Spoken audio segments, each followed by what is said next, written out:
Fuck yeah. I was trying not to curse when we first get in. First word I say is fuck. Why? Do you know why he claps? I do not. I just know it's become a tradition. Still. You seriously don't know why he does? I have a theory. What is it? So you can sync up the audio and the video. That's correct. That's a good So theory. that's right. So I do know. There we go. It's the same thing as like when you see those things that The clapper, yeah. I'm not as dumb as I look. I'm just saying. I'm peripherally testing your knowledge of your systems. Well, I've learned that if you pretend you don't know a lot, people lower their expectations of you. That's true, but then sometimes the people you rely upon aren't here, and you have to figure it out on your own. And it worked. Yeah. We did it. It sucks when you don't clap or if your stuff doesn't sync up. That is a nightmare in post. Nightmare. Yeah. And if you're one sucking off, then it just exacerbates a problem. Yeah. Keep cutting. And like move it over a little bit. Cut again. Like, You guys know there's AI software that does that, right? probably. Yeah, right, Coda? We do now. I stopped guys know. editing everything. I'm like, man, I fucking hate editing. That's like the worst. Well, like I said before we started shooting here, we're new to the podcast. So. I got you guys. Yeah. I'll get you a little cheat sheet of stuff that I found after years of doing it incorrectly and wasting a galactic amount of time. Oh, perfect. Oh, I bet. Yeah. So, intro. So, I'm sure you have been one of our most requested guests. And It's I'm sure unfortunate. Stand by to be let down. So I'm sure that most of our audience already knows you, but for those of you that don't and you're tuning in, Andy Stumpf, former team guy, we were actually together in sniper school at one point, which is pretty fun. And then you were at team 1 or 3? You're at You're getting closer. 5. 5. Team I mean, they 5. all kind of get their mail in the same spot, but yeah, just up towards the old exchange, if you will. So Team 5 went to DEVGRU, had an interesting career there, went from enlisted to LDO as well, and then you medically retired after 17 years, I think. It's technically, now that we live in the Kennedy era, we have to be very cautious. It's 16 years, 11 months, and 3 days. Ah, okay. But I figure the Gov could spot me whatever the difference is between that and the last day of June, the year I retired. So some little leave in there, yeah. Was it 49? Was it 51? It's hard to say when you're carrying grenades. You know what I mean? You got to be precise. And then also after that, you started a kick-ass podcast called Cleared Hot. You're also involved with a bunch of other podcasts, a bunch of other productions. You've been, a lot of people don't know this, but you've also been behind the scenes in a ton of other things, such as certain developments within CrossFit, relationships with Black Rifle, and it just there's a lot that you do that I think the audience doesn't really know about Because I don't put everything in my life on social media. Yeah. Well, I'm not saying you do. That's weird. I'm not saying you do. I'm just saying for everybody out there, you have to ask yourself, if it doesn't happen on Instagram, did it actually happen? that's why I take selfies, dude. Just make sure. I can't do it. I can't do it. Do you go duck lips? Oh, always. Of course, bro. Okay. Yeah. We take selfies, but then you don't always post them. You have to use the selfies the next morning, and you go back and like, oh shit, I was at that bar. That's how I track all my shit. Yeah. What do you guys go with? I get this one all the time. If you're going to be a guest on something, they'll say, well, how do you want to be introduced? Is it retired SEAL, former SEAL, ex-SEAL? What's the correct way for people of our position in life that are now like, what's the standard? I don't know. I've never really I thought prefer about it. former action guy. Tightly abbreviated? Fag. Yeah. But I get that one all the time. And I don't, I actually just say, you can just call me Andy if you wanted to. We could leave the rest of that out. Yeah. But I'm just curious. I'm sure it depends per guy, but that's one I get asked pretty consistently. I think some people are concerned about it. I'm not particularly concerned about it. Yeah. I was a very average team guy. So, like, Yeah, I welcome don't to the really club. care Yeah, I was the about captain of that team. I was honorable mention. Yeah. That's one of those things too. I think the longer your career and the longer you stick around in Spec War, the bigger a blurb it comes and stays on like your fucking resume. But it is fucking weird because you have dudes that have like, you know, Kevin Kent SEAL 200 in their email and shit, and then you have other dudes that are just like, dude, I don't like whatever. I don't care about any of that shit. Yeah. That was in my past. Now I'm doing, you know, not that's a knock on anybody, but it's. I mean, you have so many guys like Jocko, for example, who's like the fucking Origin jeans and the fucking Jocko fuel and I mean, he could have not even been a fucking team guy and like as much shit as he's done in the last 15, 10 years. His, I know you're. his all connected though. Let's be You're building on. correct. Yeah. He has the personality for it, but we're all liars if we sit here and we don't recognize and admit that people do pay more attention with that particular background. 1,000%. I use it. So I've never been, would have had a foot in the door if you weren't a team So guy. I've been out beforehand, almost twice as long as I was ever in, and I've done way more stupid shit since. But the only reason I have it on my bio now is for context. So when people don't know me, they're like, "Oh, this kind of fits. This makes sense." Yeah. I feel like it's one fucking sentence that provides context for so much other shit. Like, oh, that's why this guy's an asshole. That's why this guy's a little abrasive. That's why this guy has a twisted sense of humor. Yeah. Like, No, I would never time. advocate for leaving that off of your bio or anything. I'm just saying. What if you were dishonorably discharged? I think you still I would earned put it. that on blast. I would own that. What if you had your Trident taken away before being dishonorably discharged? I think it depends on the circumstances. Then I think you have to say former team guy. Yeah. Yeah. That's actually that would be true in so many senses at that point. Yeah. All right. Well, sometimes they take guys' tridents away who really deserved it, and sometimes they take guys' tridents away who just kind of mildly fucked up, and then some guys really fuck up and deserve to get taken away. You guys and ever they been get fucking involved promoted. in a Trident removal? Not directly. It's not as easy as you think. I was when we got kicked out of Thailand. A bunch of dudes got their Actually lost their birds. Yeah. Yeah, John Williams, my roommate, he killed himself Yeah. partially over that. Yeah. It's not. I have been involved. I didn't become involved. Put it to you this way: I've been on both sides of that table. I started my career on the other side where I thought I was going to lose my Trident, and then ended the career. And I never said anything in these boards. I would just sit there and I would listen because I could deeply empathize with the person that was on the other side. It is not as easy as I don't like that guy. He's got to go. It's not as easy as this guy did one thing wrong. You got to go. At least when I was there, it was pretty. Even if the mistake was large, they're not looking for a reason to kick people out of the teams. Mm-hmm. So it's it's a little bit of a misconception of that. It's tougher than you would think. It's good to hear. Yeah. I know there's a handful of dudes at Team 5 whenever Dietz was the CEO. Like there were two dudes that got canned for like drugs. Yeah, that's a little bit more of an open and closed case. Yeah. And then you have the whole John Kripe. Yeah. I don't know if you were Listen, still at Team 5. Oh, whenever. who's to say stealing he shit, wasn't right? just using his garage as long-term storage? Right? For other people's shit. He might have 1149 those guns to the gangs in L.A. Right. We don't know.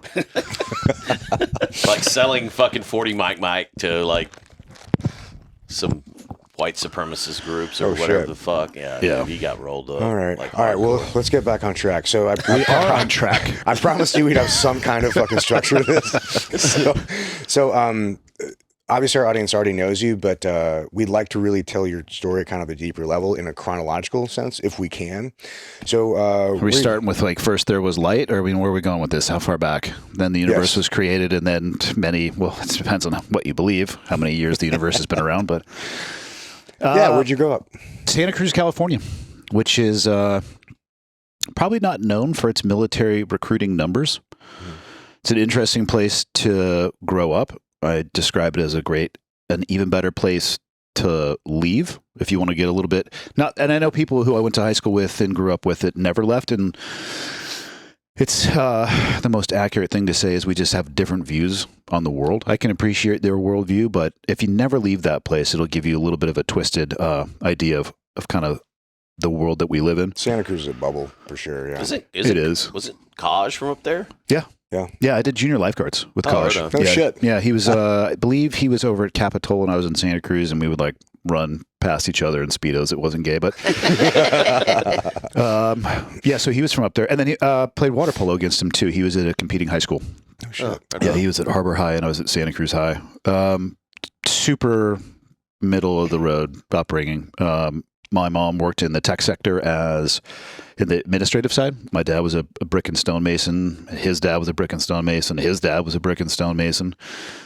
And then the Loma Prieta earthquake in '89 just rocked Santa Cruz. So there was nothing but work there. So Grew up on construction sites, but awesome dad. Awesome mom. My mom passed in 2010. My dad actually now lived up in Montana, or moved up to Montana near where I live. Oh, cool. Yeah, super average sports. I mean, I was good enough to be on the team, but I'm not going to be on the all-star team. I play baseball and water polo. Everybody asks about, does the water polo help? I'm like, a little bit. You know, I was more comfortable in the water than some people, I suppose. Baseball did not help, as a spoiler alert. Perhaps throwing grenades, but I didn't get to do that very much either. So, my dad was in the Brownwater Navy. You guys don't know this term, and maybe the audience won't, but he was on the Mark 1s. And when we were in, they were on the Mark 5, so the jacuzzi jet boats. He was a 50 cal machine gunner up in front of one of the Mark 1s. And I remember we were in Aptos, which is like a little bedroom community just southeast of Santa Cruz. We were coming back. He never talked about Vietnam that much. He didn't have the best of experiences, as most people from that era didn't. And he was talking about being the insertion and extraction platform for a SEAL platoon. And I don't remember exactly how he described it, but it definitely piqued my interest. And so then I went to this mythical place that I have to explain to my children, which is called the library. And they're like, why would you do that? Just pull the information out of your pocket. I'm like, I hate everything about you and you're ruining my life. But so, and I'm sure you've all read this book, Men with Green Faces was the first book that I found. And for the listeners who may not know, that is a very Vietnam-centric book, because at that time, this would be in the 80s, that was about it. I mean, everything I could find was Vietnam based. And when I was 11, I was like, this is what I'm going to do. And that's what I decided I was going to do. Both of my parents, I think, were slightly mortified and probably figured that I was going to change my mind, but I did not. And to their credit, neither of them ever tried to stand in front of him. Like my dad did. Certainly, if you would have asked him to list 100 things what he would hope his son would do, I guarantee you military service wasn't on there. And my mom was an Army brat, one of 4 sisters who her mom was in the Army on the nursing corps side. Her dad was in the Army on the supply corps side. They had traveled all over the place, but safe to say, I think that they had bigger aspirations. My GPA of 1.8 really wasn't going to align with those larger aspirations, I think. And it's not because I'm not smart enough to go through school. I didn't care. Yeah. Like, that's how much I wanted to be a team guy. My friends were studying for their SATs. I was like, see you later. I'm going to the gym. They're applying for college. I'm like, that looks like not very much fun. What is this essay you have to write? I'm not writing that essay. I think that's a going theme for a lot of team guys, because so many of us were the same way. I'm like, it's not that I'm lazy, it's that I just don't care. But how galactically stupid. I look back now, I didn't realize the injury rate more than anything until I became a BUDS instructor. Yeah. You could be the best student in the world. I watched the best students in the world, the best guys who would have been phenomenal team guys, alter the trajectory of their life coming off the slide for life. Yeah. Or you know which one gets them? I remember it's the spider wall, almost at the end on a morning after there's been some fog. You want to talk about femur breaker? You're like, that's an amazing guy who would be a great team guy. Yeah. Sorry, bro. Roll back at a minimum. Yeah. Or even just have a bad day. Yep. Have a bad day in third phase. You get 2 safety violations out of the island. You're like, sorry, bro. At least you can come back from that. The physical injury ones, if it's bad enough, I mean, you're ejected from the military, you're slightly broken, and you have no plan, which would have been me had that happened to me, because I literally never gave another thought to, this is what I'm going to do. Like, it was my plan A through Z. Yeah. So I went to the Navy recruiter when I was 17. It was a female Navy recruiter who used to be a mechanic for the Blue Angels. Okay. She did not know much about the career field. But if we think back in the 80s, nobody did. Yeah. So I got the 6-page dive motivator handbook that was like the warning order thing. I think so. Yeah. I just remember it was pyramids of push-ups and basically said run a lot. Why are you not running when you're reading this? So that's what I used. I joined through the delayed entry program. What year was that? No, it would have been 95 that I actually signed on the dotted line. 96 is when I actually left. Because even if you sign up through the delayed entry program, you still have to graduate high school or get a high school equivalency. Yeah. So I was 17 at the time, which I think they'll let you in if you're 17 with parental you can permission, but you got to do the educational requirement of it. So I had to, at least, although I wasn't outperforming my peers in high school, I had to at least finish. And then shortly after that, off into the Navy. And this was back, I've heard this has changed because I know there used to be SEAL contracts and then there wasn't for a bit. Then there was a pre-training pipeline, then there wasn't for a bit. I have no idea where it stands now. But for me, it was, and I'm sure it was the same for you guys, you just go to boot camp. And in the fourth week, they show you literally the VHS video that I think opens with an SDV, which should turn everybody away instantly right there. But guys coming out of the water and they're like, hey, who wants to volunteer for this? And I had heard about this video. I'm like, yeah, okay, cool. I'm in the right room. So I volunteered for that. And then you have to go do like 6 pull-ups, I think 13 push-ups, ridiculously low at the pool, the swim, running outside at Great Lakes. And they're like, okay, pick your A school. So I went to OS A school because I was like, what's the shortest one since I'm never going to do this job? Again, zero plan B, not a great foundation of if things had gone wrong. Went to OSA school and then straight to Buds. And then from there, I was able to make it through one class, 212, from start to finish, which again, I also didn't realize how anomalous that was until I went back as an instructor. And yeah, just straight into the pipeline. So it worked out well for me. But I joined in August of 96. Buds in January of 97, graduated in August of 97, and then just straight through. So pretty efficient as far as actually lining up everything. Yeah, you were about a year ahead of me. Yeah, that was. How impactful were the Rogue Warrior books? Because that was about the same time frame as that, right? I remember reading them. What was more impactful was the documentary starring Charlie Sheen, if I'm being honest. Absolutely. Bro. Absolutely. If you're not in a Nomex flight suit with an MP5 SD and a handlebar mustache, do you even want to be a team guy? I can't even grow a mustache, and I was like, that might be Jesus. Dude, it's still the best. It's still the best Have you gone movie. back and watched it? Oh, it's terrible. I love it. Everything they do, you're going to die. Yeah. Everything. And I'm still waiting to see this scope that lets you see through brick and concrete walls and just blast people through the concrete. Like, come on. Yeah, well, there's some interesting stuff coming out with, what's that guy? Lucky? Got nothing on Starlight. Palmer Lucky and his... With Andrew? Yeah, that's some crazy stuff. I'm sure you heard about it. Yeah, They yeah, can yeah. view and then show the view from the other side on the NOS. It's some It's like wild shit. information sharing through like It's a lot of shit that can go wrong, though. Yeah. There's a lot of stuff that can go wrong, and I actually think you can be overwhelmed with info to the point that you're less combat effective. I think guys were finding that with the ATAC system. They'd be more head down than heads up. Yeah, you got to make sure the tool is working for you and that you're not working for the tool. That's a good way to put it. Yeah. Yeah. Well, fuck yeah, that's perfect. So, what was your Buds? Not to get too on the fucking Buds thing, but considering it was your only goal for so long, going through it, did you find that it matched your expectations, or was it kind of like better or worse or harder or easier? Oh, I had no idea what to expect. I just really wanted to be there. I had absolutely no idea what it was going to be like. Let me tell you, in Santa Cruz, you don't run across a lot of team guys. Yeah. So I don't think, God, I had to have at least run across one in the Navy. The dive motivators at boot camp, are they team guys? Or are they supposed divers? to be. I Typically. ran across, the only team guy I ran across before I came in turned out to be a fake team guy. Nice. Well, it's fucking weird because Strong. a lot of most of them they're from the dive communities because I think I don't think they have to be team guys. I think they have to be from the dive community.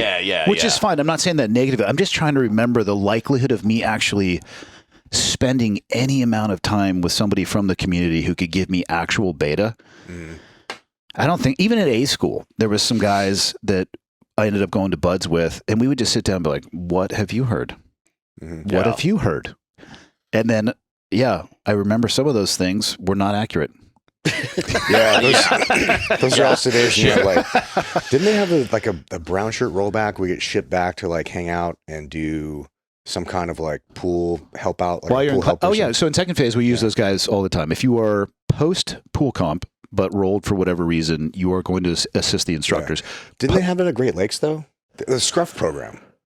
I don't think that. No, I would have a hard time imagining that they would send a Bud student back to Great Lakes. I think what it was, they were still white shirts. I'm wrong on that, but I think they had already like been accepted to the program and had orders, and they were helping the guys train guys to return. That's possible. I did that shit. I did the scruff thing, but they sent us to other dive commands. So me and a bunch of dudes. I wound up at the fucking EOD school in Maryland before I went to Buds in '94, and same shit. You'd show up to the EOD school, and there was like one dude who was like a twin pin former or like former, a bird and the Yeah. what do that EOD guys call their pin? Because their pin's crab. The crab. Yeah. The bird and crab, those actually kind of find each other oftentimes on the sea. Yeah, it's pretty fucking crazy. I like it. It's a classic pairing, really. Yeah, and you'd have, so this dude he was a team guy, and he was going through EOD school, and he was, I think he was a Damnet guy, and I just remember, like, dude, we were just, Yeah, it's the only one. It's a data point of one. Yeah. The only data point of one. I don't even think I had that. So to answer your question,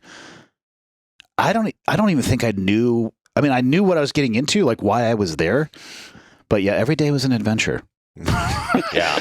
And the danger there, I'm sure you guys experienced this, was listening to the people who were a little bit ahead of you in training, especially those who claimed they had made it until Thursday of Hell Week and then, you know, got into a fight with an instructor, so got rolled back.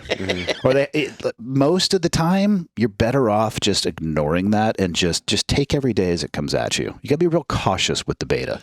Yeah, I'd read, I think every book possible on it at the time. Because I came in 97, so I think I was at Buds in early 98.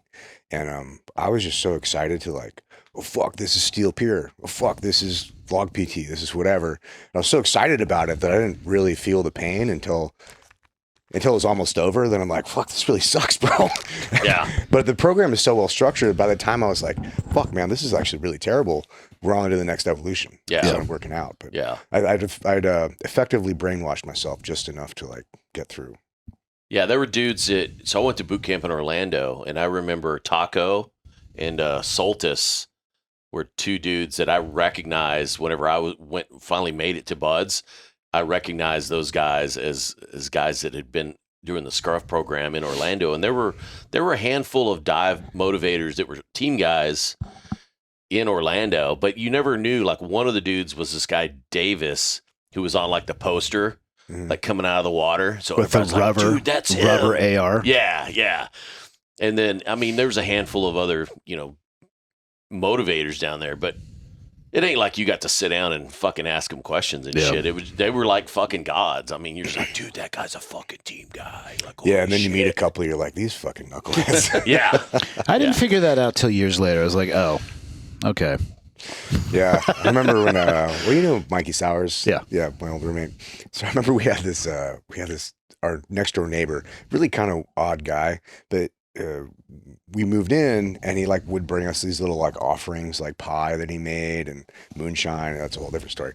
But one time he found out they were team guys and he's like, oh, I used to want to go to Buds, this and that. And so we were thinking everybody. Yeah, we were thinking oh, this guy must think we're fucking really cool, right? So it turns out, no, he's when he saw us move in and got to know us a little better, we asked him, was like, so you thought moving in team guys would be really rad? He's like, no, I was actually really disappointed. Team guy fucked my wife. You're like, whoa. Being disappointed is actually the correct answer. Yeah. Well, this guy was also living in a 1-bedroom apartment with his wife and 3 kids, and they had a kid in a drawer that they would pull out. Nuh-uh. Yeah. It was so he's kind of an odd duck. Wow. No, and he's using his bathtub to make moonshine. Well, that's what he told me. I think he just gave me fucking rubbing alcohol and told me it was moonshine. But anyway, different story. Pour a little Mio in it. Little Mio. Oh, That's God. disgusting.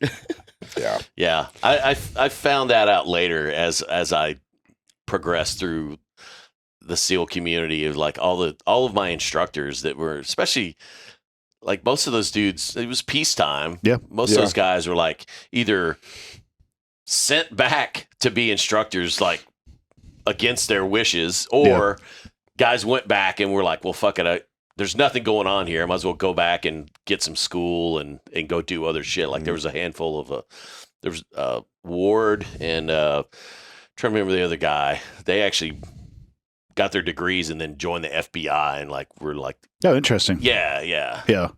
And then there's some guys who just, this is late 90s with no war. So some guys I'm sure just went there just to fuck with students, just to make it their mission, like Gecka and Sholin. Would you have them in the first phase? Yeah. Those fucking guys. They would get pissed. There's this award called the Hammer Award. Oh, if you didn't give it to them. Yeah. Yeah. And so they would make it their mission to try to get voted as the fucking Hammer. Really? And they would get fucking so pissed if they didn't get it. It was pretty bad. They made us do 1,000 8 counts one day. But every set of 10, because this short story, I'll keep it short. But so we got caught fucking up in what's it? We do this map and compass thing where what's it called? The lead line and slate. Oh, Hydrographic reconnaissance? Right, after Howard. So we got caught doing that fucking thing. Hold on. You mean the bread and butter of the SEAL teams? Right. Where does the map and compass come into this? I don't know. That's in third phase. It's been a long time. So we got caught doing this. So Instructor Sholin was like, you guys can do 1,000 8-camp bodybuilders. And we're like, okay, we'll probably do a couple hundred and then he'll get bored and then we'll go, right? Fuck no. So this guy had a pile of rocks. He's sitting on that little instructor platform, right? And so he's got all our class out there and he's got a pile of rocks. And every set of 10 that we do, we have to run over the berm, run back, and he moves a fucking rock. Dude. And we're like, nah. Fuck. So we did it all day. We just took break for lunch all fucking Was day. this on a weekend? Yeah. Yeah. That's the only time you're going to be able to do that. That because sucks, another thing dude. I was shocked by was the boundaries and limitations on the instructors. You would think that they have an unlimited palette of things that they can do. It's very much not the case. Yeah. And somebody who comes with that mentality, in my opinion, which is all it counts for, is there for the wrong reasons and actually will weed out people that would have been amazing team guys. And it's not your job as an instructor to do that. It's your job to apply the curriculum. Exactly. And that's it. Yeah, I mean, maybe I saw it differently when I was going through versus an instructor because you don't see all the guardrails when you're a student. Yeah. But man, you don't see any. Yeah, Yeah. You just think they don't like you and they can just. I kick noticed you out. that during like going to work my first hell week as an instructor. I was just like, oh, dude, we're making them run berm sprints to warm them up so they don't hype out. I'm like, I guess that kind of makes sense. I'm like, fuck. I'm like, Yeah. I mean, there's so many weird things where you're like, yeah, they're doing this because of this. Yeah. And you're, weird shit like that. But it Or the is weird ratio how that, they don't know about the instructor ratio behind the scenes and how closely they're actually being watched or what's behind the vehicle lights as the docks go. Like there's multiple docks paying attention. There's a guy off into the side checking the water temperature, getting the little book out, like how long you're staying in there forever. And you're just like, okay, 6.5 minutes, guy in the background going, Yeah.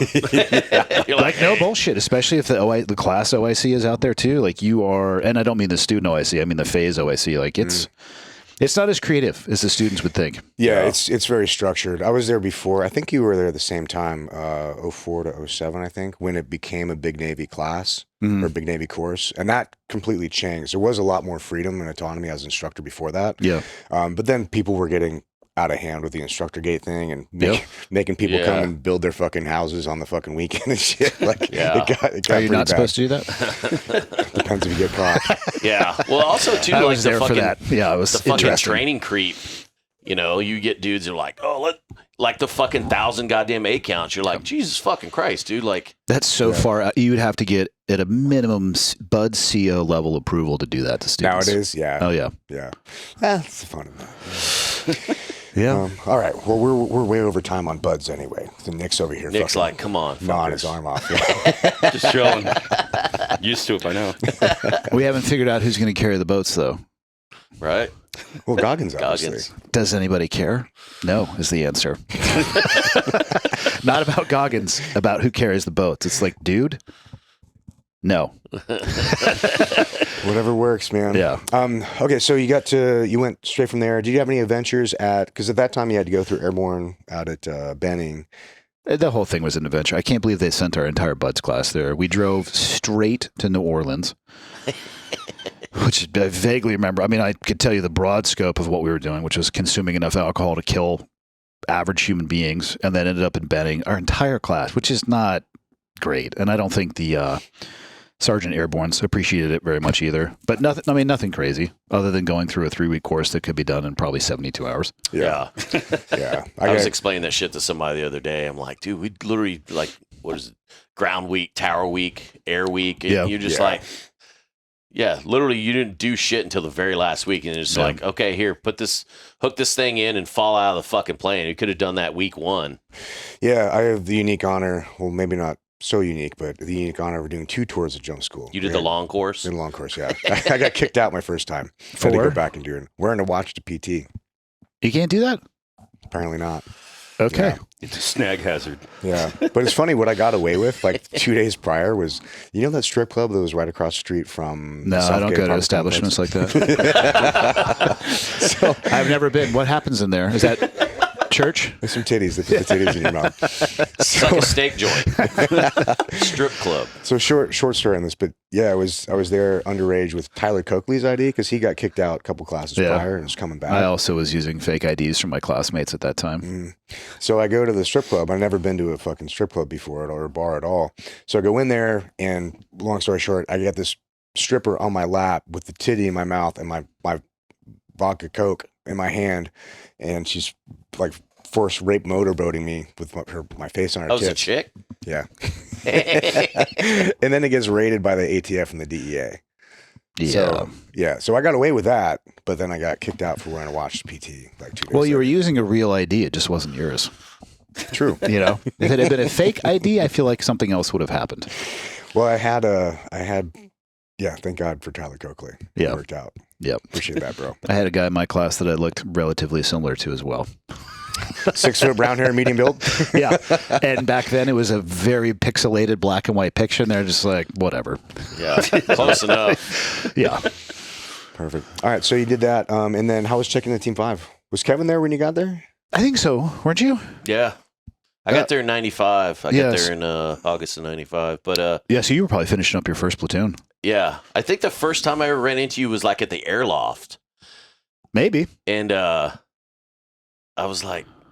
like, oh, right on. I think I just came back from my first deployment. And, and yeah, you see the new group, because at the you know, with the team, it was like new group of guys that show up, you check in like the fucking mastered arms shack, and then Well, all the training was team centric then. There was no group training. Right. yeah. And so, yeah, we would rotate through, and that's where I took my Trident board, was at the team. So we were either actually it was probably even, we weren't even ready for the Trident board yet, but it was just this constant flow of talking to people, trying to get the knowledge base. And then we did, what did they call it at the time?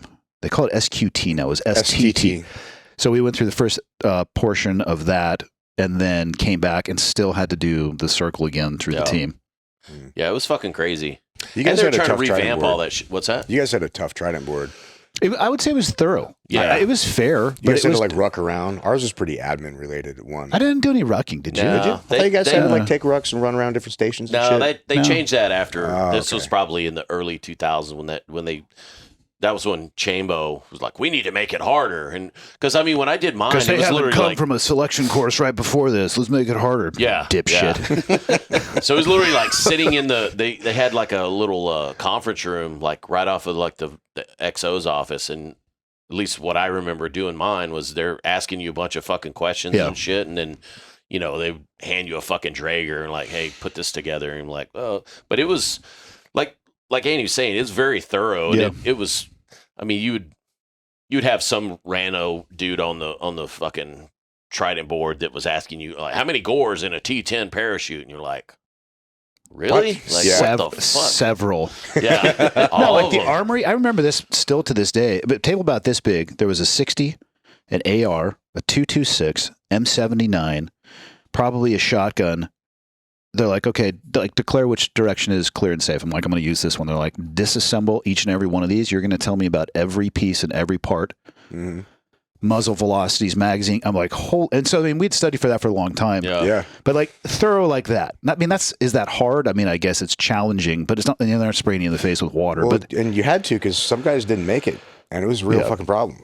Yeah. I remember And they that only shit. did it so often too, because if you didn't pass that's your right, first one, you're like, fuck, man, For a I couple gotta. years. And you're seeing your peers get their bird at quarters, you know, and it's like, motherfucker, now I gotta wait like 2.5, 3 months before they do another one, because I mean, it wasn't just like a Friday afternoon thing they did for kicks. It was like, it was a 3-day affair. yeah, it took a fucking long time. Yeah, It I was think like the a system they shit have show. now is quite a bit improvement. SQT is a fucking like thorough fucking program. Yeah. Well, I'd say it's better because I don't even know what the guys at Team 3 and 1 were doing, right? I mean, the Team 5 one, like I said, I think was thorough, but not having that standardized training Yeah.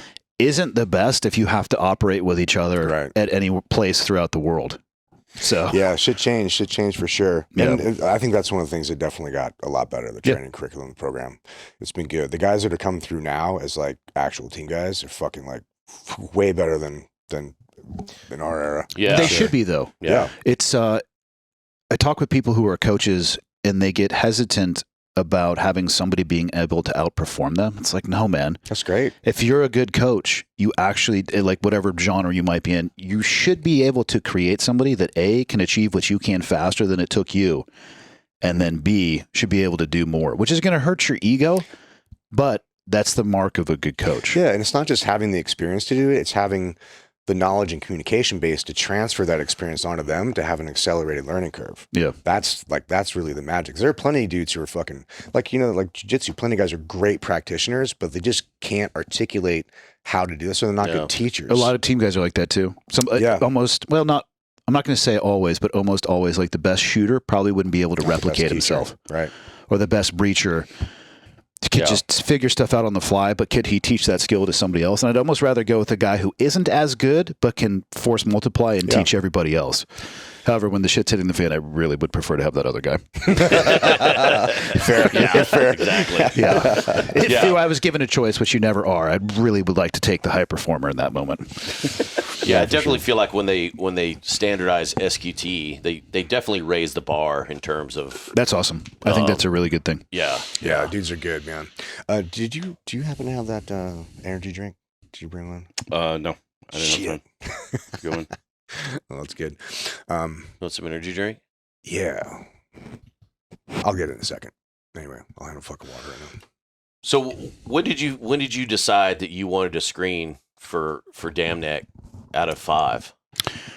In my first platoon, I'll use Dave Hall's first name. Unfortunately, no longer with us, took his own life. But there's another guy named Jeff, and I'm not sure where I think he's out now, but I just don't want to throw active duty guys' names out there. Yeah. They were in the process of getting ready to screen, and I'll be honest with you, I didn't even know that the command existed at that time. Yeah. Because again, an era where if you were successful, that guy's not coming back, so there's no beta. Yeah. If they're unsuccessful, the rumor I had heard at that time was you get to choose between being a free fall jump master or going to SDV. So you're not coming. Yeah. So you're not coming back. So there's no beta. So I didn't realize that was even an option. What the additional level of screening was, what Green Team was supposed to contain, because they didn't even have that great of information. So it wasn't until in that platoon when I saw them doing all this extra stuff, I was like, "What are you?" Like guys, I think you made it. Yeah, exactly. Like, what are you doing? And they're like, "Oh, we're going to go to this other place." And I was like, "What? What are you talking about?" Yeah. That place also sounds awesome. I too would like to go there.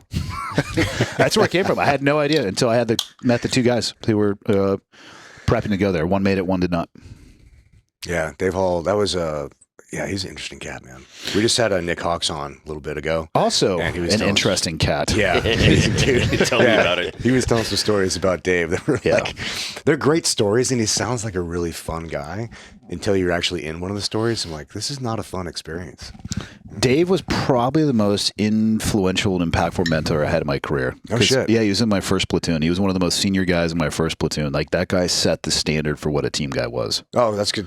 Good to hear. So he's good to work with. He was fucking awesome. He was everything that I thought a SEAL was supposed to be. There's a little Charlie Sheen in him for sure. There's a little Charlie Sheen in all of us. Yeah. Yeah, no shit. Yeah, he was in the Bud's class right before mine. Yeah. And I think he was, because when I got there, he went into Bravo, I went into Charlie. Yeah, because my first platoon was a 5 Bravo. Yeah. Yeah, so he had just rotated out of that and stayed for another one.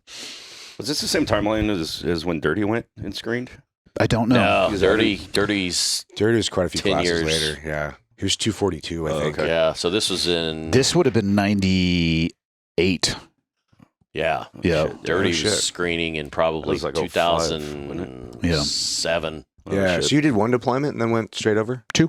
Okay. Yeah, I did 2. Cool. I screened right after my second deployment. So I started Green Team in 2002. We moved to VB in late 2001. Okay. So you did one deployment before 9/11 and then 1 to 5 after that? Or was Both that... were pre 9/11. Okay, cool. Yeah, 9/11 occurred after my second deployment, in between screening for the command, or right before screening for the command, getting the acceptance or whatever they would call the email that you would get, you got a slot, whatever, and then heading out to the East Coast. Did you go to Green Team with Durf? Yeah. Or Dowling? Yeah, I served with Okay. Durf at Gold. Yeah. How was the vibe out there? Because when that happened, I know the vibe at the team I was at was like, it totally shifted. It was like, I mean, obviously it shifted the fucking world, but Yeah. it was like, it was kind of like we have a fucking purpose now, you know? Yeah. Were you already through Green Team when 9/11 happened? No. Or where in the, No, so I went through Green Team in 2002. It was after. Oh, okay. Like Roberts Ridge occurred during Green Team. Oh, wow. Okay.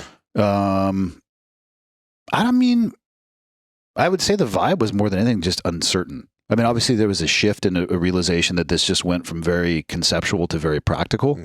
But I don't think anybody knew exactly what that was going to look like. Yeah, I remember we had some odd conversations because everything is theory before that point. 'Cause Yeah. the only practical, like, real engagement that the SEAL teams had was fucking Vietnam. Well, I mean, don't discount Grenada. Yeah.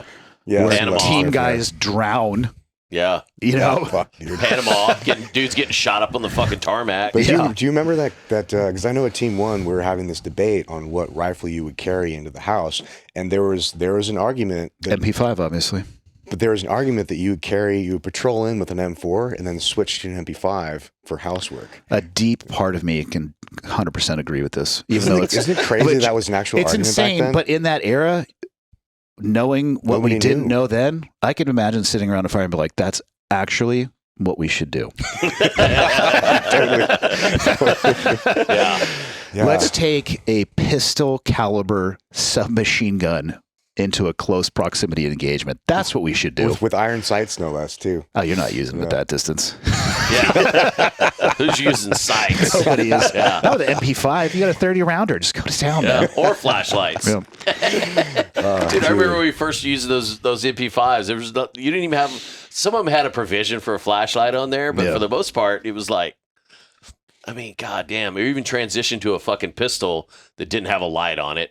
Now you're holding your fucking MP5, Yes. hoping that That's fucking right, push yeah. pad works, extending your fucking 226 out, Dude, trying there's to. so much goofy shit back then. Like, it was, cutting edge at the time, but dude, we just didn't Was it? fucking know. Was it? Well, it was very dull edge. Yeah. I feel like what we weren't cutting edge as was taking a step to the side and looking at ourselves critically and saying, "What are you doing? And why are you doing this?" I was still doing hostage rescue CQB until like 04, and there were no hostages involved. That's one where you could go, "Why are we doing this?" Talk about running through the house. Yes. Yeah. Super fast, yeah. For no reason whatsoever. And, why? Yeah. Well, that's the way that we used to do it. I understand You're that. a fucking pussy if you don't get in that fucking room. You know, you're charged to your death. Interestingly enough, when they switched to combat clearance, or we'll just call it deliberate because I'm sure the names have changes, that was a comment from some of the older guys. Oh, yeah. And I never understood that. Yeah. Like, first off, most of your job now is admin, and I haven't seen you at the front of the train in quite some time, right? Unless it's a buffet, and then you're right up there. But given that I am fighting at all times to be up front, maybe just shut the fuck up. So this is a question I've been meaning to ask somebody who's at the tier 1 unit. Because my I was experience, there for about that long. Let's just be clear. I did the minimum amount of obligated time there, and then I had to leave due to a workplace injury. So, well, it's 1,000% more time than I spent there. yeah. So, but I know that I think one thing that team guys are good at is thinking out of the box and doing a pass down of like, hey, here's what we fucked up. We change things on the fly. So we experience something. We're like, hey, here's a problem or a potential problem. Let's find a solution and immediately apply that solution, which is one of our strengths. When we were working with an army unit over, I forget, some fucking irrelevant fucking place, there was some Green Beret guys, great dudes, but they were doing the Sephardic something, whatever their program is. Yeah. What's your... That's their so- CQC. Yeah, and I don't know if Delta uses that or whatever you can talk about, but my understanding, I know the Green Berets at the time were definitely using that. Yeah. And from what I understand, the pass down that they got was that Delta was using that.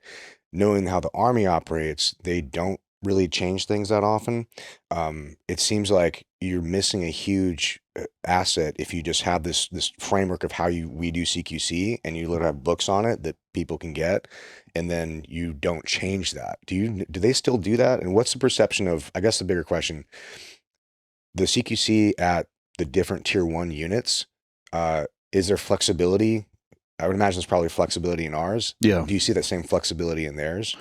So I can only speak about the time that I was working directly with them. I was actually on deployment with CAG when I cool. got shot. Wow. We sent 6 guys with them. They sent 6 guys with us. So I was able to do a full workup with them. So at least at sweet. that time, I was very familiar with how they prosecuted we'll just call it internal movement. Yeah. And the differences. And it varies only by degree, not by kind.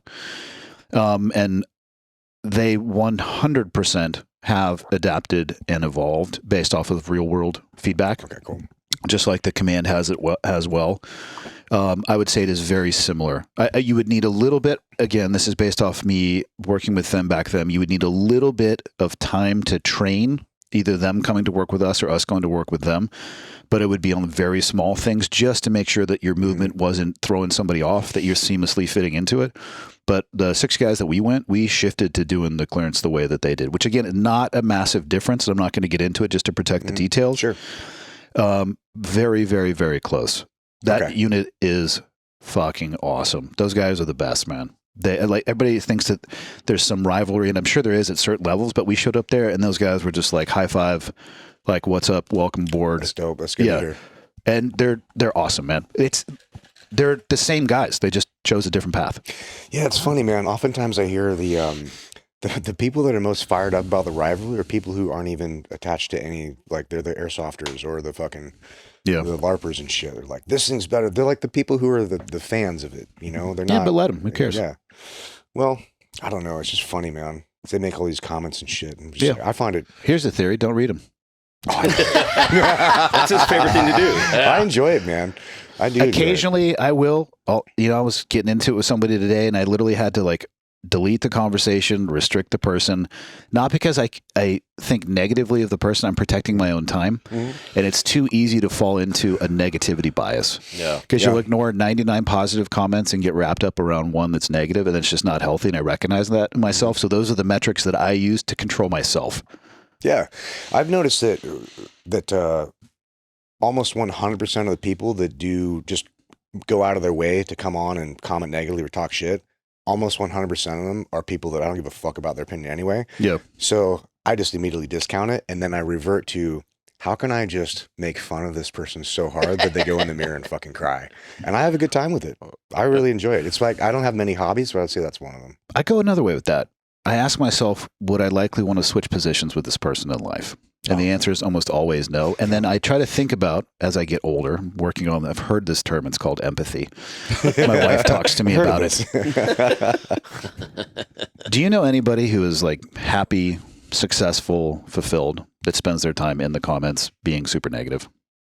Being super negative? No, nobody. So that means the people that are likely doing that probably already are dealing with something that's getting them to that point, or they're allowing it to, or are allowing it to. And I just try to take a step back. I'm like, dude, I don't even engage anymore. I want to push them further. I used to want to do that too, until I think back about the bad days that I've had and what would happen to me if somebody pushed me further, if that was my chosen expression. I'm trying to be better, Ryan. You'll get there one day. No, I'm pretty good at it. Yeah. No, I'm trying to be better at not being a dick. I get that a lot.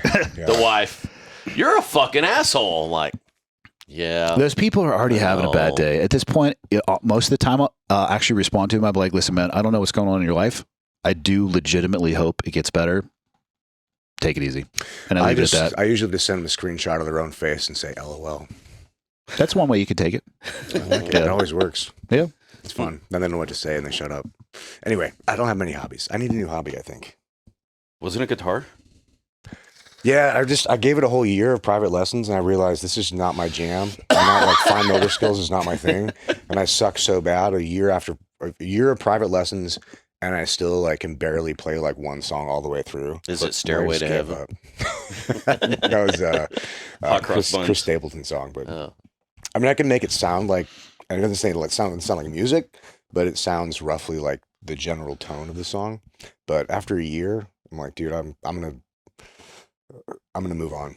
Something else. Yeah. It's so wild. You haven't completely mastered it in a year. It's weird. Right? Yeah.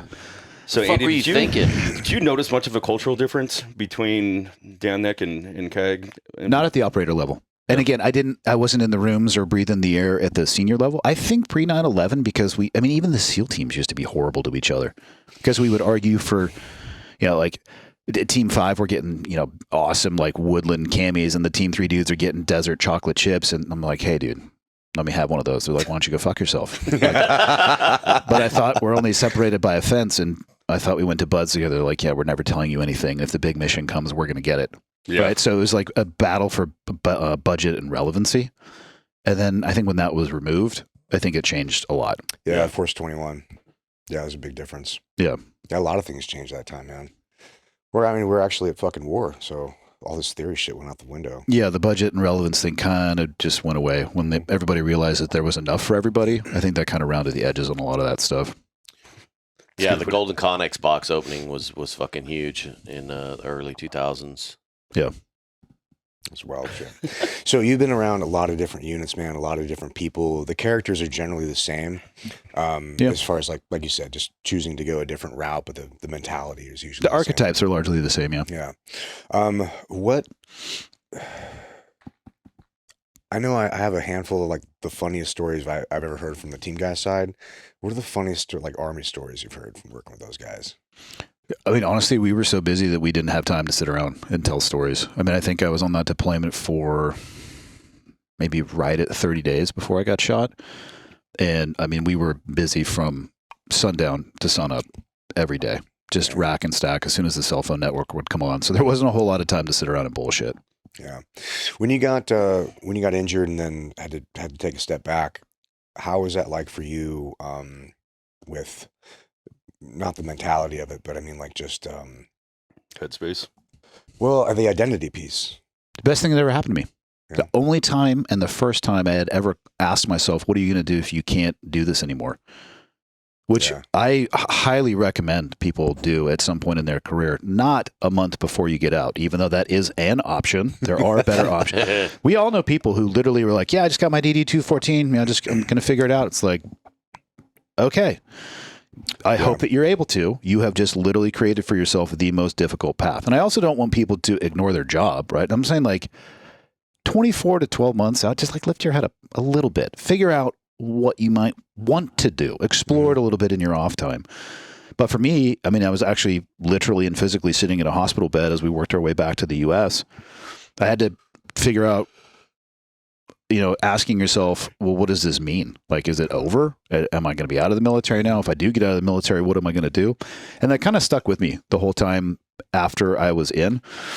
Because after that, I ended up going to Buds, and that's when I started working for CrossFit. I was using it for rehab. And even at that time, I was like, okay, I don't know if this is going to be the full-time thing, but I can do this in addition and build a little bit of a buffer, and who knows where it's going to go or the opportunities that it'll provide. So I used to think getting shot was the worst thing that ever happened to me. Honestly, probably the best thing that ever happened to me from a mentality perspective and shifting the way that I viewed my personal future. It's funny, man. I tell people that all the time. And the opposite also I found is true, where sometimes not getting the things that you want so bad end up being like that old saying, like the greatest gifts sometimes are unanswered prayers. Yeah. There's so many times in my life I wanted something so fucking bad. And it didn't happen, and I was pissed. I'm like, fucking yeah, why? but you have to have that happen to you. Yeah. You look at people who do everything for their kids and provide everything, and there is no hardship. I don't believe in the numbers 0 and 100%, but almost 100% of the time, those people have problems. Oh, dude, because you need hard shit to be, because life is hard regardless, right? Yeah. So you need a certain level of like relativeness to be like, okay, this is really hard. You getting a 3 Series BMW for your 16th birthday instead of a 5 Series is not. That's hard. It's not a fucking hardship. You know what I mean? So It's a type of hardship. Right, but that isn't hard, but yeah. Right, but if that's you what I have mean. nothing in your life that is hard, then everything is. I wanted a Ferrari, Dad. Yeah. And that goes back to the old saying. It's like, dude, the hardest thing in your life that's ever happened to you is the hardest thing that's ever happened to you. Like, but you need something relative, and I think there's a lot of power in addressing that early in life, like we did. I went in at, I think 19. You were pretty young. Yeah, we all went in pretty young, because I think you kind of have to. If you're the type of person that does shit like this, you're usually the type of person that searches for these answers in the beginning, and you usually end up finding it, one version of it, whether that's doing a hard thing like fishing on a vessel, like crab fishing, for fucking 3 months or 6 months, you know, or going climbing a mountain or whatever it is. But you got to do something fucking hard because otherwise you have no relevant like comparison to it. Yeah. And then your whole fucking life is hard. What was some of the drive that got you through, like, say, buds and shit? Because I know, like, for me was all the motherfuckers that I knew that were like, "You'll never make it," and you're like, "No, okay, fuck you, motherfucker." Like I'll show you type shit. Or was it just your common drive, wanting to be a team guy since you were, 10 years old? I mean, I think it's all that, and then also I didn't have anything else to do. Yeah. I didn't have a plan B, so I was like, well, I guess I'll stick with this a bit longer. That's a good point though, because you excel at everything that you do to a super high level. Like I appreciate that you feel that way because I certainly don't. But well, I know you don't feel that way, but objectively, it's like, look at it this way, right? You're team guy, obviously, but also Team 6 guy. You're a pilot, but also jet qualified, also helicopter pilot, also extremely versed in free fall, but wingsuits, like base jumping, like everything that you get involved in is not a casual, like you're not a tourist in it. Like you Did go you jump hard on all it. 7 continents too? Yeah, dude, Yeah. it's fucking crazy. it's actually the same as jumping anywhere else. It's just the topography changes. It really wasn't more technically difficult. Antarctica was a little cold, but that was about it. Yeah, I was gonna say jumping into like fucking Antarctica. I mean, I get it. The temperature is the temperature, but Yeah. still, I mean, where did you guys actually jump into Antarctica? Well, before we do that though, because I think you touched on something good, like the positive and the negative motivation, because you've gone super hard in several different disciplines and reached a really high apex level. Do you find that you're more motivated by the negative side of things or the positive side of things, or is it something different where you're just like, I have these expectations myself and it's just, I should be able to accomplish this? Like what drives you in those things? Man, I don't know if I have a good answer to that. I just pursue the stuff that interests me. Mhm. And if I'm interested in doing it, I don't really feel like being a hobbyist most of the time. It's just, so, I got into the teams. I didn't know that, development group existed. And I heard 2 guys talking about it. I was like, well, that seems pretty awesome. And to me, and I don't say this negatively about anybody who doesn't make the choice to go there. I was just like, that seems like the natural progression. So I'm going to give that a try. To the skydiving thing, I'm like, okay, we'll go skydiving. And then I was like, well, this other discipline seems like that would make you better at all this other stuff. So I'm going to try that. You know what I mean? It's just the things that interest me. I have it's not an ability. I just focus my time, energy, and effort there. It's not to try to be the best by any stretch of the imagination, because everything you listed, trust me, I know people who can crush me in every one of those disciplines. I do seek those people out and try to learn from them. But it's more just from general interest. I don't. What do you do when you come across a challenge though, or like something is really difficult, or you have a set of problems? You're like, fuck, this is challenging for you.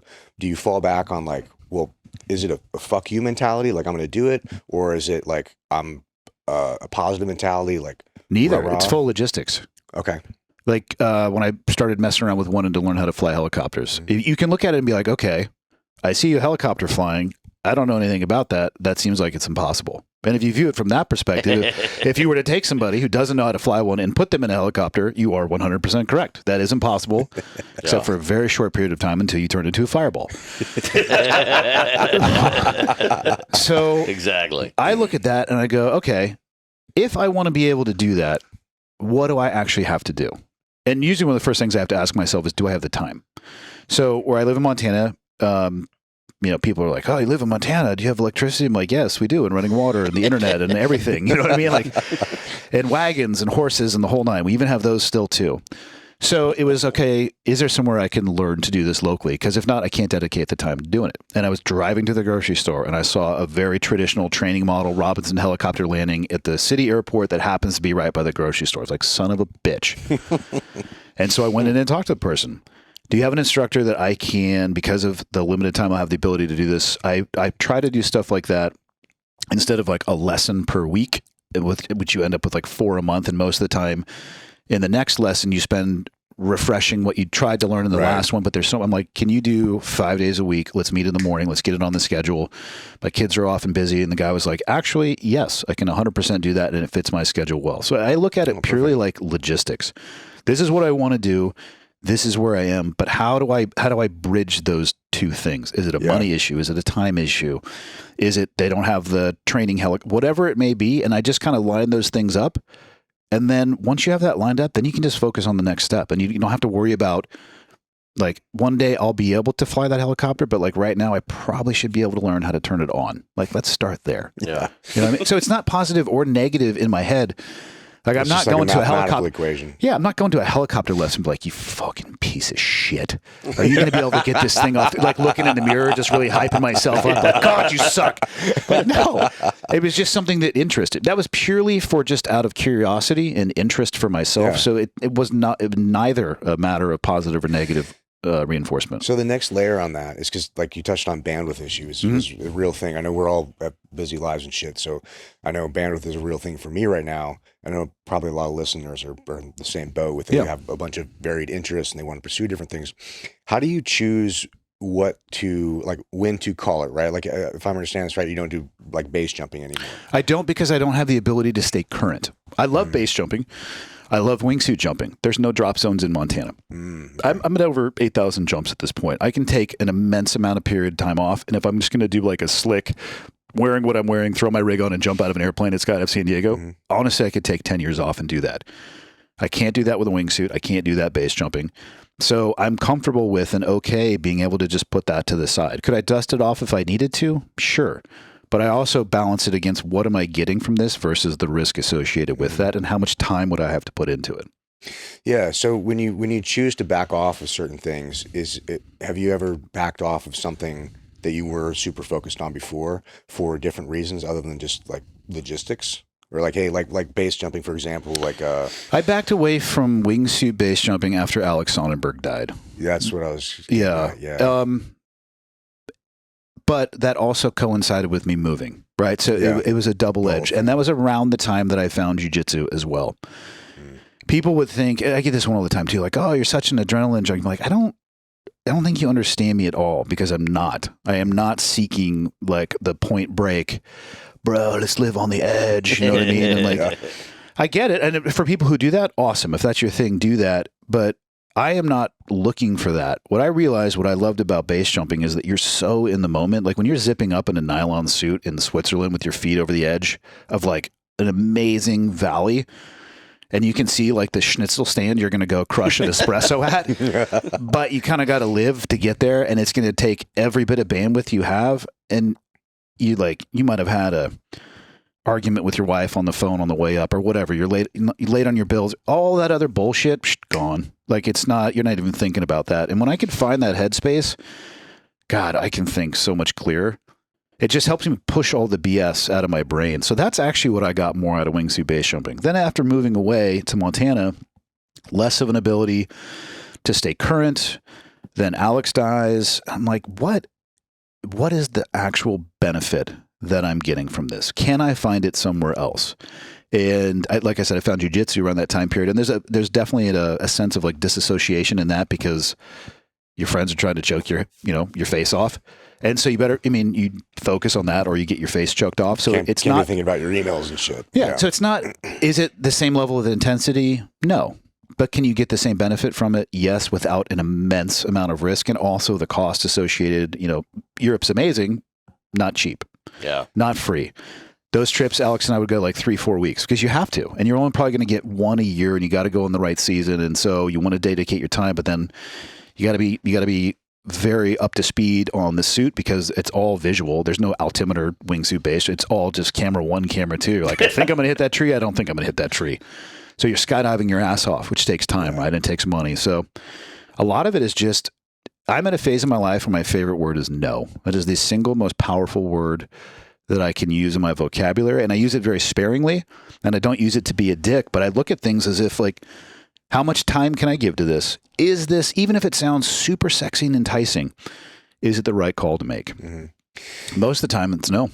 Do you feel like, it sounds a lot like how people describe like a meditation experience? It could be that. People can get into that state through meditation. I've seen people do it through exercise, through yoga. Like, I don't think the mechanism needs to be prescriptive, but I think it's super healthy for people to figure out a way to get into that headspace. It just pulls a lot of the BS out of the filter. Mm-hmm. Yeah, what made you push or gravitate towards like Montana?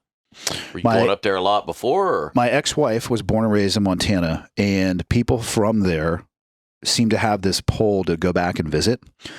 So we kept going back and visiting, and we live in Kalispell, which is in the Flathead Valley. That was because her aunt worked for the school district, and so we had somebody that could show us around, essentially. She's from a place called Great Falls, which is over the mountain range, the Bob Marshall Wilderness, where, and most people don't believe me when I say this, the vast majority of Montana is pancake flat, like this table. Yeah. All the postcards are from where I live, like the western side of it. Yeah. The rest, the east side, it looks like the Dakotas. We're talking like wheat and corn as far as the eye can see.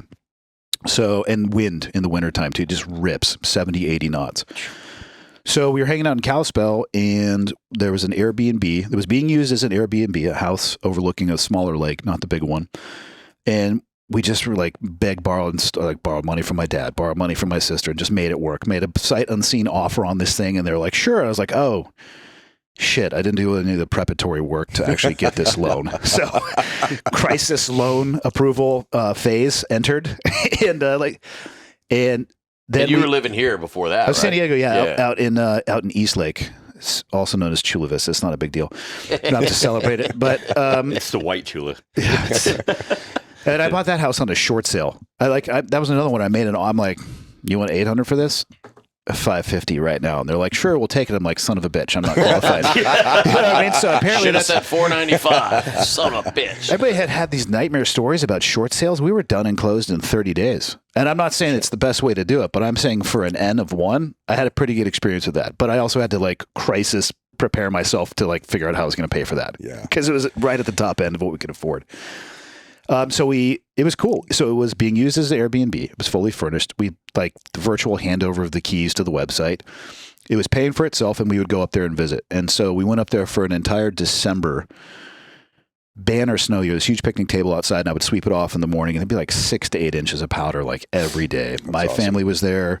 My sister and her family was there. My dad was there.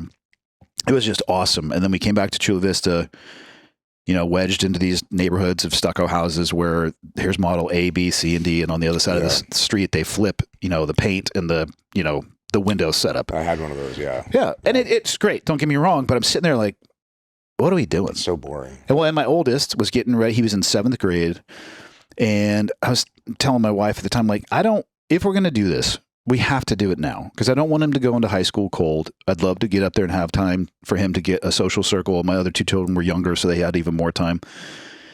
And we're like, screw it. So I think we put our house up for sale in March, and we crossed the border to Montana July 1st and just never looked back. And then shortly thereafter decided we didn't want to be married, Jesus. All right. We got a lot. Do you guys mind if we take a break? Yeah, let's do it. Yeah, go. Cool. All right. So we're going to try to. Apparently, we're supposed to find some funny stuff about life. Yeah, we're trying to find some funny stuff, man. I think everything's funny. Do you remember any of the details? Because of that. Depends on what their question goes. So I'll talk about that bar fight in Okinawa. I don't even know if you can speak to that. Well, I mean, one of the guys is dead, and not from the bar fight. Though. No, I feel like that's a commonality amongst you guys. Yeah. You're like, oh yeah, he's dead. Oh yeah, he's dead. Jason got killed in Iraq by a Syrian IED. So unfortunate. I wasn't physically involved in the altercation. I was only in the platoon. Yeah. What originally started out, well, just broadly, this is the safest way to say it, one of the senior members of the platoon claimed that they were doing the ass beating, and then when the consequences, right, the dildo of consequences started showing up without lube on it, he changed his tune and said, I don't want any of that. And then handed it off to the guy who was, yes, directly involved, but he was trying to take credit for that for like a machismo type thing. And is this like team guy on team guy thing, or is this like versus this was guys out at a bar? Or? This was at the E Club, the Banyan Tree in Okinawa. Yeah. And it was just, I mean, honestly, like galactically stupid, right? But looking back in the moment, I'm super sure important at the time, though. Yeah, probably. Like I said, I was in the platoon, not physically there or witnessed it at the moment. So I kind of woke up and was like, what? Who's in trouble for doing what? And I remember thinking, well, that's definitely not good. So what happened, though? Somebody got their jaw broken. And, there's issues from that. It was somebody in the Air Force, and they're not probably very stoked that somebody in the Navy had done that. So the potential like grading were guests on the Air Force base Didn't end up blowing up into some crazy incident, but it was more, I think, internal drama more than anything. Yeah. Yeah. Kind of probably fucked a few guys up in their careers type shit. Because, I mean, Jason, he punched out for a while after. Punched I don't out know for a if it was while. after that platoon or one more after that. Can we say his last name? Or Lewis? keep that Yeah, off? Jason. Yeah. Yeah. I don't think I know him. Yeah, good dude. He was in my bud's class. We did our first 2 platoons together. He was awesome. I was the second squad point man. He was the first squad. He was great. He did get out for a while. He was going to do a God damn it! What do you call the lawn mowing type stuff? Landscaping. He's going to do a landscaping business, and I think shit, that's a change. I think he got out right before 9/11, or shortly after, without getting a chance to deploy overseas. And I think this happens to a lot of people. He either felt like he didn't do enough, or he had missed out on something, and he came back in, and unfortunately, Because where was he from? Like Pennsylvania or something? Connecticut. Or Connecticut? Yeah. Dang, man. Yeah, that was one of those shitty deals, man. Because first deployment back. Yeah, came back in the teams, and where did he go? Like Team 4 or something? East Coast I actually team? don't know that. I don't know if he was on an East Coast team or a West Coast team. I know it happened in Iraq. He was in the back of a Humvee. But I don't know what team he was attached to. Well, it's part of the reason we want to start this podcast was to, I mean, like Nick said, we tell these stories, and an unfortunate number of them end up with like, oh yeah, guy's fucking not around anymore, man. And we wanted to kind of document these wild and crazy stories because, as you tell the stories around Danny's or wherever it is, and they're kind of like, a lot of them are internal stories that we can't share and won't share. That's, there are stories that are internal to our community, should stay that way. But some of them are just such fucking... Like Neptune's Spear? But some of them are these stories that are like, God dang, that's just like fucking man shit, That's like we're talking about, can we say the guy we were talking about earlier that ate the grenade to the face and then fucking walked on the helo? Again, I wasn't there for that, so that's up to you. I mean, I know the person you're talking about, but I can't really tell you any portion of the story. I won't say his last name, but so the story goes, this dude, he was at your prior command, and I'm telling the story from somebody else who was not there. I just heard it, and I thought it was. I'm sure the accuracy is going to be spot on. Yeah, but it was just such a badass story where they're the classic example of like, you shoot a guy, you go over, and then to check him, and the guy fucking rolls over on a grenade and fucking explodes. So this guy. Are you sure you didn't get this from a movie? Well, that's what I mean. It's such a cool story. That's a cliche. Yeah, I'm sure it's been in a bunch of movies. So the story that I heard, again, I don't know if it's fucking true or not. I just thought it was a dope story where he goes up, check on the guy fucking rolls over a grenade. And the guy eats some fucking shrapnel. If I understand this correctly, part of it went up under his jaw, through the roof of his mouth, and embedded like behind his eye or something like that, and some other shit. And he was just like, they're gonna medevac him. And he's like, and he just insisted on like walking to the fucking helo. I'm like, did you eat a grenade to the face? Yeah. And you just fucking walk to helo. I'm like, God dang, bro. These are the stories that make me feel like a huge pussy. I mean, I know of a guy, we'll leave all names out of it, who got center punched in the heart with an AK round, walked himself onto the helicopter, and then expired on the helicopter. Holy shit, man. Through the plates and everything? He may or may not have been wearing his front plate that night. God damn. Dude. Yeah, that sucks. Thought we learned that lesson in Black Hawk Down. We did. Choices are a bitch. Yeah. Oh, and then you got other guys too, where you hear of. I won't say his name either, but he was the guy that was over there as well. Got shot in the fucking heart, and they flew him back to wherever the fuck, either Bagram or somewhere, and there just happened to be a fucking heart surgeon. That one I was there for. Yeah. Like the number one thoracic surgeon in, I'm going to say the world, even though I know that's completely untrue. I don't think they have the thoracic surgeon Olympics, by the way. So I don't know how you would even rate that. Yeah. But they took him to a fob that happened to have somebody rotating through who, if you were going to have that happen, this was like the person in the country, and saved his life. Oh, shit. Yeah. Yeah. Didn't that happen at a checkpoint or something? Yes. And he got shot through they were wearing skinny plates at the time. He got shot through. I don't know if it went through the plate or, I think it went through the skinny through plates, side. like the ones we were given back then, were skinny is actually quite an overstatement. I mean, 3x5 index card, maybe? Yeah. You really hope you're going up against a team of trained snipers. Chicken plate. Fucking like. Yeah. Size of a chicken. Yeah, they were tiny. It was for geez. concealability. Do you Yeah, think that's that fucking nuts. a lot of the reason, or at least potentially part of the reason of you moving up to Montana, because one of the things that I've noticed you've done really well over the course of the years that, I've been listening to and following you is you have the ears of everybody that is kind of the veteran drama. And What do you mean? I have the ears of them? well, I mean, do you have knowledge? You have them on as guests, right? And I thought that your podcast with O'Neill, Mike Glover, is all done so well, and you navigate these situations so well to essentially remain on the outside without really kind of an expressed opinion, and you dance that rope very fucking well.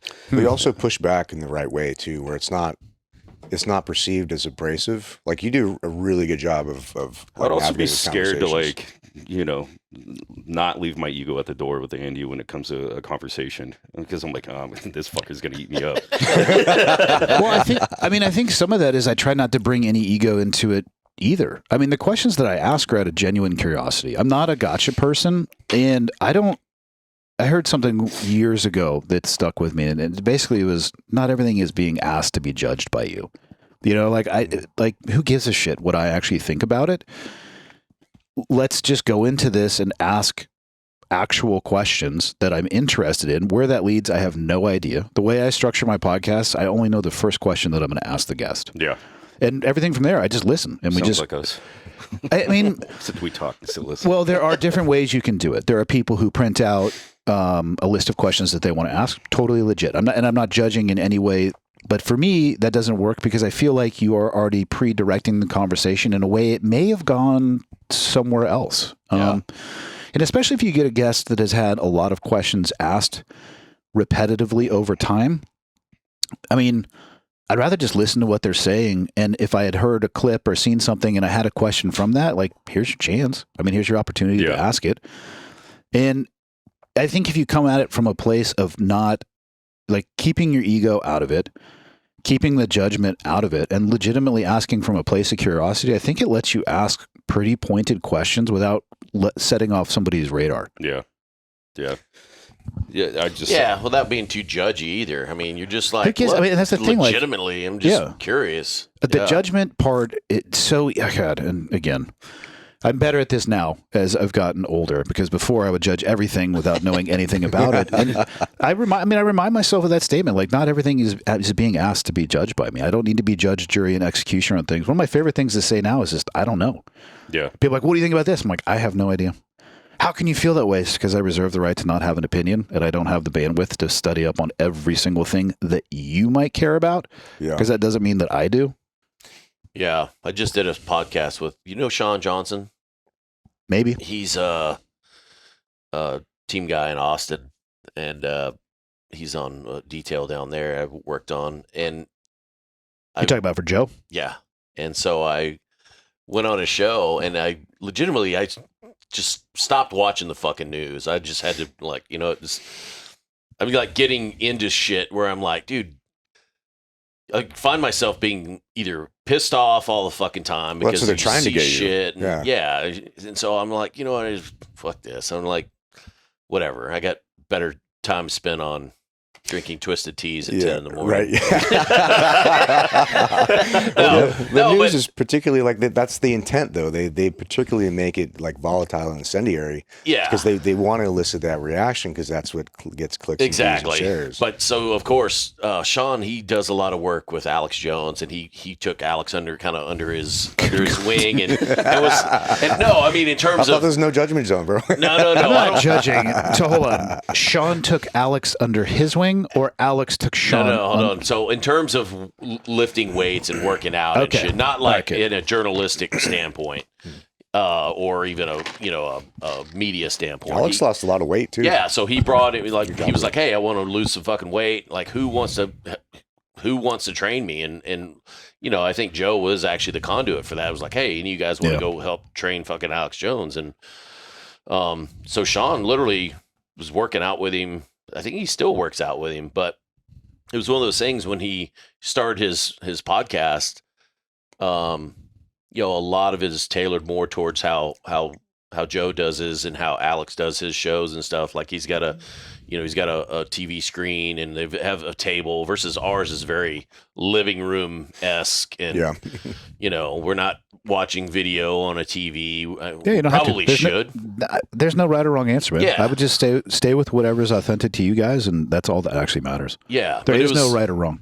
One of those things where he's asking me a lot of pointed questions about, like, the fucking Epstein files and a lot of the fuck. And I'm like, bro, I don't have an opinion. Yeah. Because I don't. First of all, I stopped watching the fucking news on this shit because there's so much misinformation out there. There's so much media bias, and you don't know what to fucking believe ever. Yeah. When you're just, unless I'm there on the X when this shit's happening. I mean, you can form your own opinion about some of this shit, but for the most part, it takes time though. Oh, and 100%. That's most of the time. Not to use the same word over and over again. Most of the time, people are not willing to give you that time. They want to know how you feel right now, and that's again where I'm like, I don't know. That's unacceptable. Sorry to let you down again. I apologize. I get all my news from Instagram now. I see something on Instagram, and then I'm like, well, fuck, I don't know. Then I go to the comments section with people with way more time than me, go research it. I'm like, oh, that makes sense. I actually learn a lot from the comments section. They're not researching it. No. They're just... There's nothing to learn from the comments section. No. I disagree. People love to fucking prove other people wrong. So I watch these comment arguments and I'm like, oh, fuck, that's a valid point. Well, shit, that's a valid point. So I kind of like take this, whatever this news article is supposed to sway me one way or the other. I'm like, okay, this is a piece of information. What's the context surrounding that? So that I can kind of form my own opinion of like, well, this makes sense. This doesn't make sense. And not that I have usually not a strong opinion about it one way or the other, but at least I feel like a more informed opinion on both sides of it rather than just like the news is definitely going to, they're not, journalism fucking died decades ago. Like it's not a real thing anymore, unfortunately, with mainstream news. So I just try to figure out like what the fuck is actually going on. And I find the comment section helps, there's a lot of bullshit in there, but people love fucking warring in there. I just watch it. Yeah. Even just, if you take, for example, some of the shit that happened up in Minneapolis, with the chick that gets smoked through the fucking, through the vehicle. And, then you have the dude that's either getting searched or whatever the fuck, they pull a gun off of him and either the gun goes off or, the gun did not go off. So much fucking, there's so much fucking shit that you hear, obviously. And I'm just like, well, I wasn't there and I'm not going to honestly not waste any time trying to fucking get alternate fucking, points of view on the, it's like one of those things where, well, and I will say, I wish more people took advantage of the let's wait until the fucking investigation is done point to cast their, opinions. Yeah, that seems like the logical thing especially to do, in the news. Most people don't. A lot of the news is like, I want to be first rather than I want to be right. It's like, exactly. Okay, let me just throw out my fucking opinion to see how many people I can sway, see how much shit I can stir up, and then it's like, oh, like the whole, maybe I was wrong. Charlie Kirk thing. Like, oh my God, they're still arguing about that shit. That shit was fucking crazy. This is the most insanely stupid fucking theories I've heard. The bullet ricocheted off his body. I'm like, I can see his nipples. He's wearing a fucking t-shirt, dude. Like, obviously. It was Lovis. I'm like, I know about Lovis armor. Thank you. Welcome to the club. I can see his nipples. He's got big nipples. There's no body armor that has little nipples. Although maybe that's a product that needs to be made so you can fool people, but yeah. That's for those female seals. I'm going to get those. The nipple armor. Wait a minute. Yeah. So what got you into podcasting in the first place? Joe. Really? I was doing, in 2015, I was doing some fundraiser stuff, skydiving, wingsuit specifically, working with a brand called Killcliff, founded by Todd Elric. Again, former, whatever pronoun he would prefer in front of team guy. He's awesome. And as part of that, I did the first podcast I was ever on was a very small CrossFit one called the Wadcast podcast up in LA. And there was a guy there named Tate Fletcher who, you probably know Tate. Yeah. And had never met the guy. I remember the first time I sat down next to him, he was peeling an orange while recording it. I don't know if you guys remember this. Twitter used to have a telescope feature. It was like a live stream or whatever, somehow associated with Twitter. Mm-hmm. And I was like, the orange I understand. what is the Periscope thing? And so we just started chatting and hit it off. Come to find out, I did not know this at the time. He's been friends with Joe for like ever. Yeah. I think they met through jiu-jitsu, through the jiu-jitsu world. Yeah, he's a really interesting dude. Yeah. He's fantastically interesting. He owns Caveman Coffee, I think. I mean, I know he was involved in the founding of it. I assume he still has the ownership share. And he introduced me to Brian Callen and Brendan Schaub, which was the second podcast I had done. And then sometime in between that, he went on Joe's show, and I forget how my name came up, but he basically said to Joe, he's like, hey, you should have this guy on. And Joe was like, cool. So he shoots me a text. Hey, do you want to come up and do Joe's show? Mind you, I had never consumed a podcast in my life, even after being on the Wadcast podcast and the Fighter and the Kid one. So I go up there, and the first time I was on, I was with Tate, and Joe was super cool as shit, and I sent him one of Arabito's knives afterwards, the subhuman piece of shit one, because he was talking about running. I was like, dude, I got the blade for you on this one. Just like stuff this thing in your waistband. And I sent, so there's a mailing address for Joe, not associated with his home address. Shocker for people. And this was when he was still out in LA before he had moved to like even the bigger studio that was out there, which was, God, that was an impressive facility. First time I went there, it looked very much like this, but the room was way smaller than this one. There's like a pool table when you came in, and then the podcast studio and a bathroom that had been cleaned in the 1970s. And then like the most popular podcast in the world was just going down. Yeah, and I literally walked in there and I'm like, sweet, whatever. I opened the door and he's there. I was like, hello, I'm Andy. He's like, hello, I am Joe. So did the podcast with Tate, sent him the knife in just a manila envelope. It was just like, hey man, I hope you appreciate this. This comes from the community I come from, this, the SHOP, and like, this is what it means, or a piece of shit, whatever. And put my phone number on there. 2 months later, I get a text. He's like, dude, this is Joe. I love that knife. I take it with me. And so at about that time, I had found bow hunting, and he had been talking about it a bunch. And I was like, hey, this bow hunting thing, do you actually like this? Or is this just like two dudes in a tree jerking themselves off? That actually was the text. I'm like, yeah. And he was like, it's funny. He's like, nope, you need to go check this out. He's like, go to Performance Archery, which is not far from here. So I went there and I got a bow and I checked it out. So we kind of just stayed in touch. And he invited me to come back on the show a second time. The first time I was on there was around the Killcliff stuff. The second time that I went on there was by myself. And at the end of it, he was like, you should look into doing something like this. And I was like, well, I usually like to take advice from people who are a touch more successful in this arena than you are. So keep working, and if you keep climbing the charts, maybe I'll listen. I didn't even understand what it was, right? I'm obviously being a smart ass, but I probably did say that to him in the moment. And I thought about it for a little bit. And honestly, my theory in life is if people who are smarter than you or more accomplished than you give you some advice or a suggestion, probably look into it, which is pretty easy for me because that's about every person in every room I've ever been in. But it's like a guy who has been doing it for that long, who is that successful, like why? And for people listening to this, for clarity, he has said this to thousands of people. Thousands of people Joe has said this to. So I am not unique by any stretch of the imagination, but that was the beginning of it. It was actually his idea. And I was working with 511 Tactical at a time as a brand ambassador. And one of the guys there was like, well, let's just buy you the kit. And so it was a Zoom with 2 recorders, no audio. And then it just subsequently built from there. How'd you like it? Was it something you got used to, or you immediately like, hey, this is fucking dope. I love doing this. I didn't know what to expect of it, but now it's the single favorite thing that I do. I just get to sit down and talk to people who I'm way more interested about what they're up to than I am. And it's introduced me to people I'd never thought I'd be able to sit across the table with and talk to. I mean, how can you not be fascinated by people who are at the apex? Yeah. I mean, we could talk to team guys all day long, but talking to people who are completely different environment, who are just as much as mentally and emotionally savages as the people that we used to work with, but they just oriented it in a completely different direction. Yeah. Yeah. I love it, man. This has been a new thing for us too. I only recently started listening to podcasts, maybe 3 years ago, I think.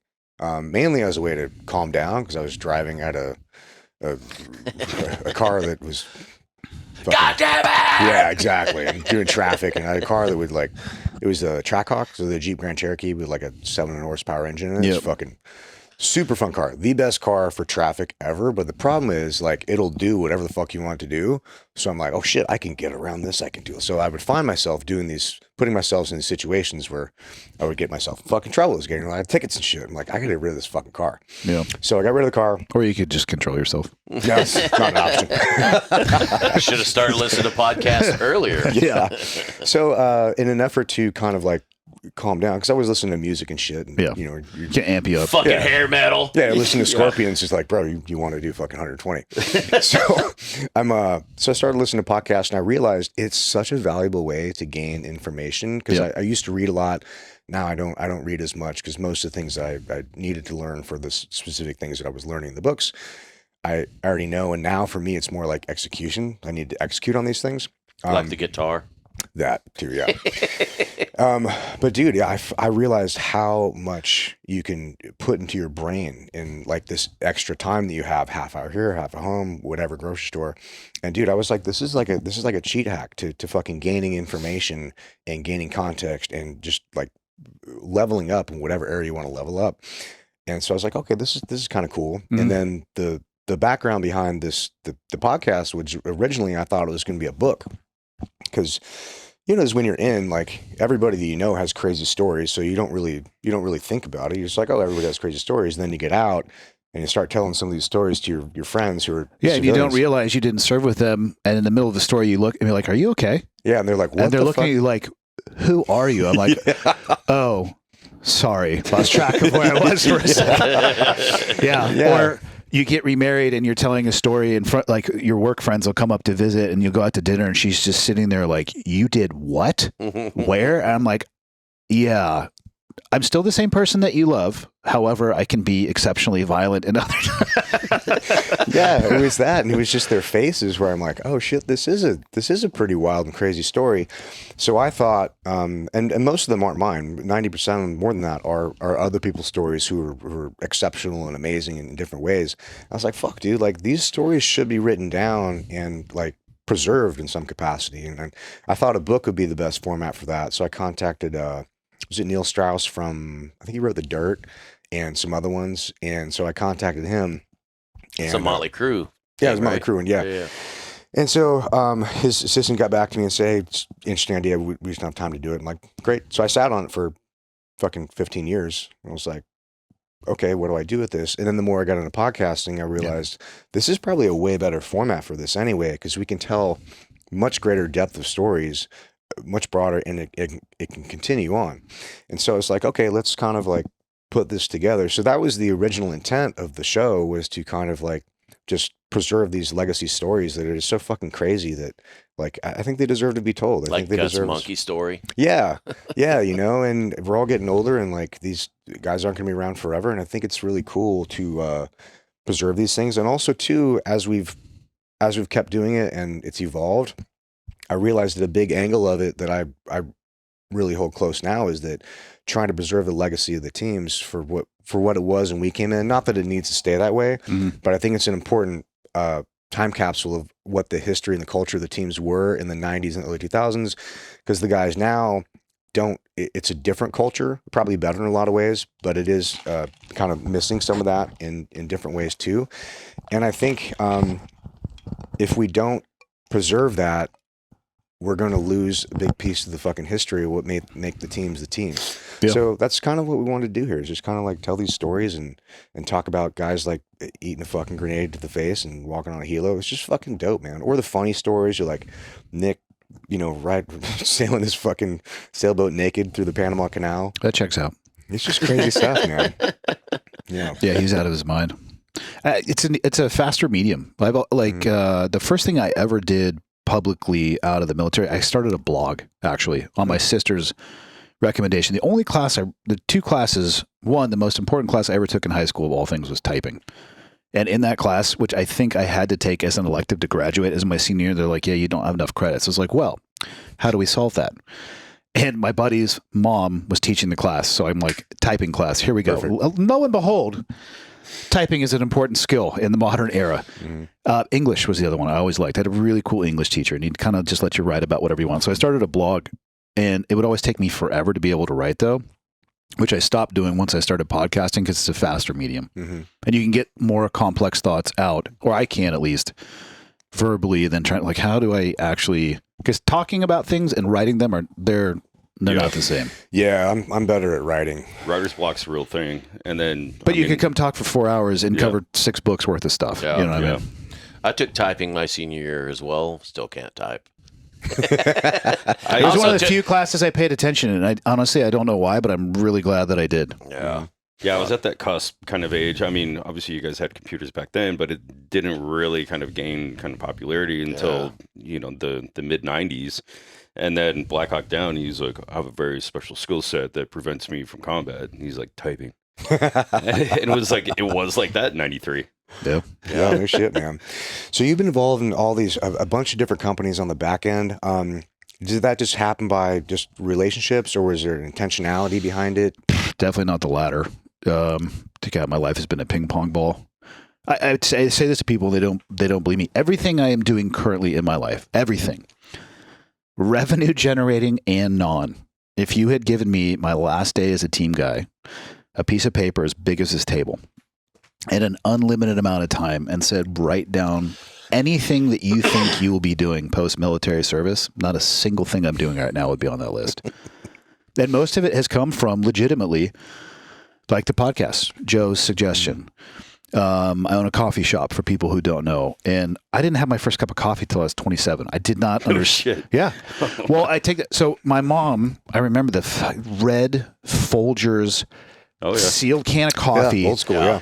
And now that I drink coffee, I'm like, okay, she left that in the machine for 7 days before she drank it.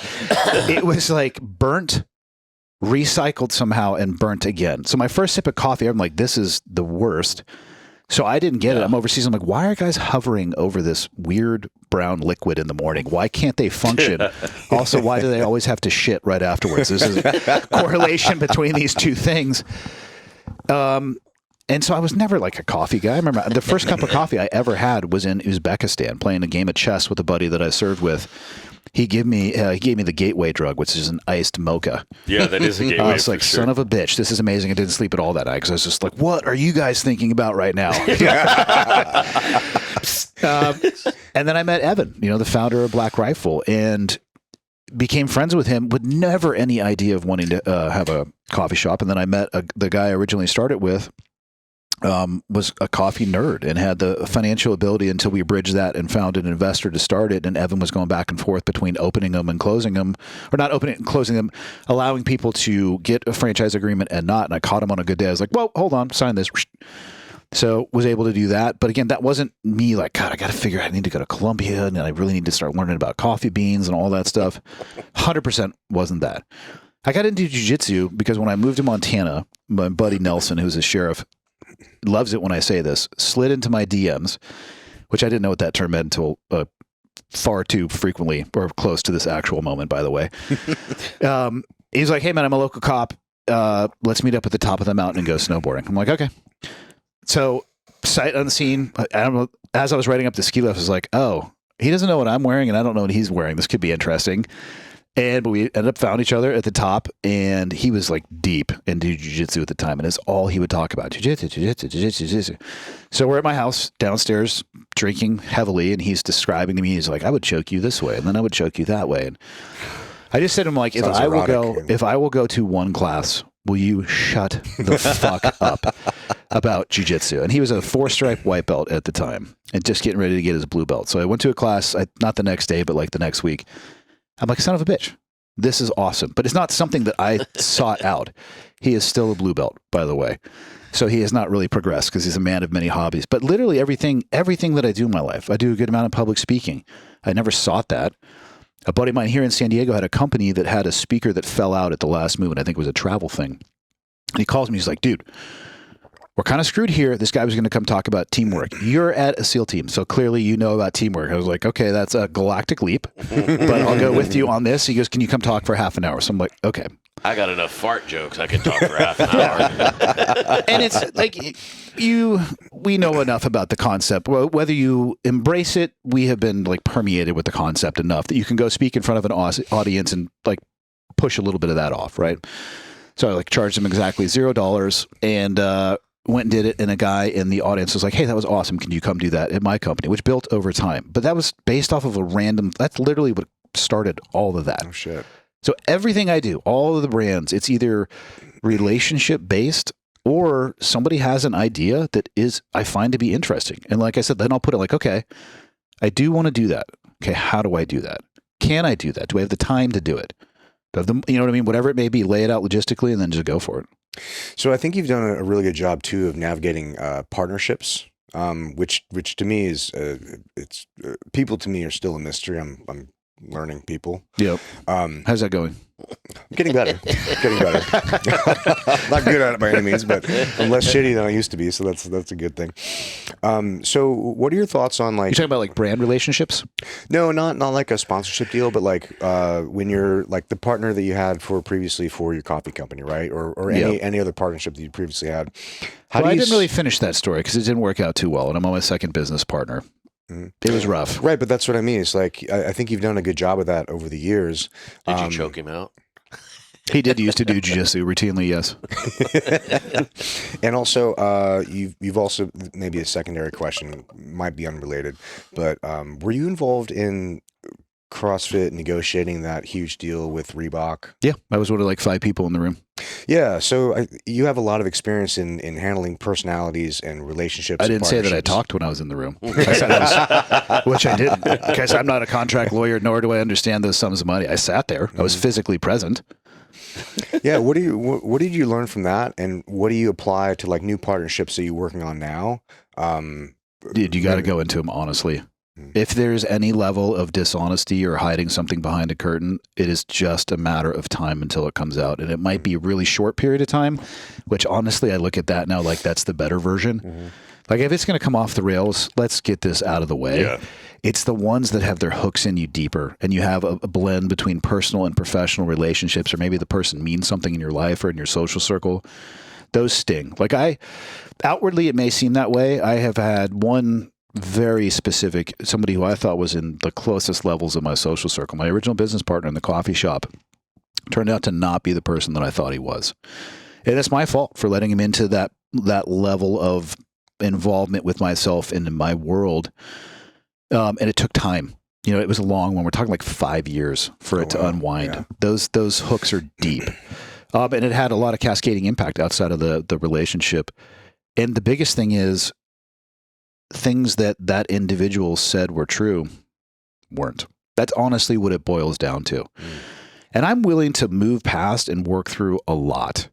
But if you can't even own up to your BS, like if you're like, listen, yeah, I lied to you. And I lied to you because A, I didn't want to let you down. B, I didn't know the answer and I didn't know where to go to get the answer. We're going to have some degradation in trust, but I can work with that.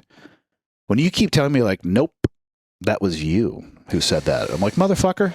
Yeah. You know what I mean? Yeah. But I can't work with that. When you want to sit there and tell me that the sun rises on the West Coast and sets on the East, when I can walk outside and watch the opposite of that being true, I didn't know what the term gaslighting meant until this relationship was coming unwound. And I tell you what, now that I do understand what it is, there's some people that are really good at that will make you question everything about who you are. Yeah. I didn't realize it. And then then when I was looking at it objectively, my wife was like, oh yeah, he was gaslighting. I was like, son of a bitch. Now I know what that means. I can work with almost anything except for the dishonesty. Once the trust is gone, it's just gone. Yeah. And relationships, and it probably applies to personal relationships outside of business, but just don't try to be something that you're not.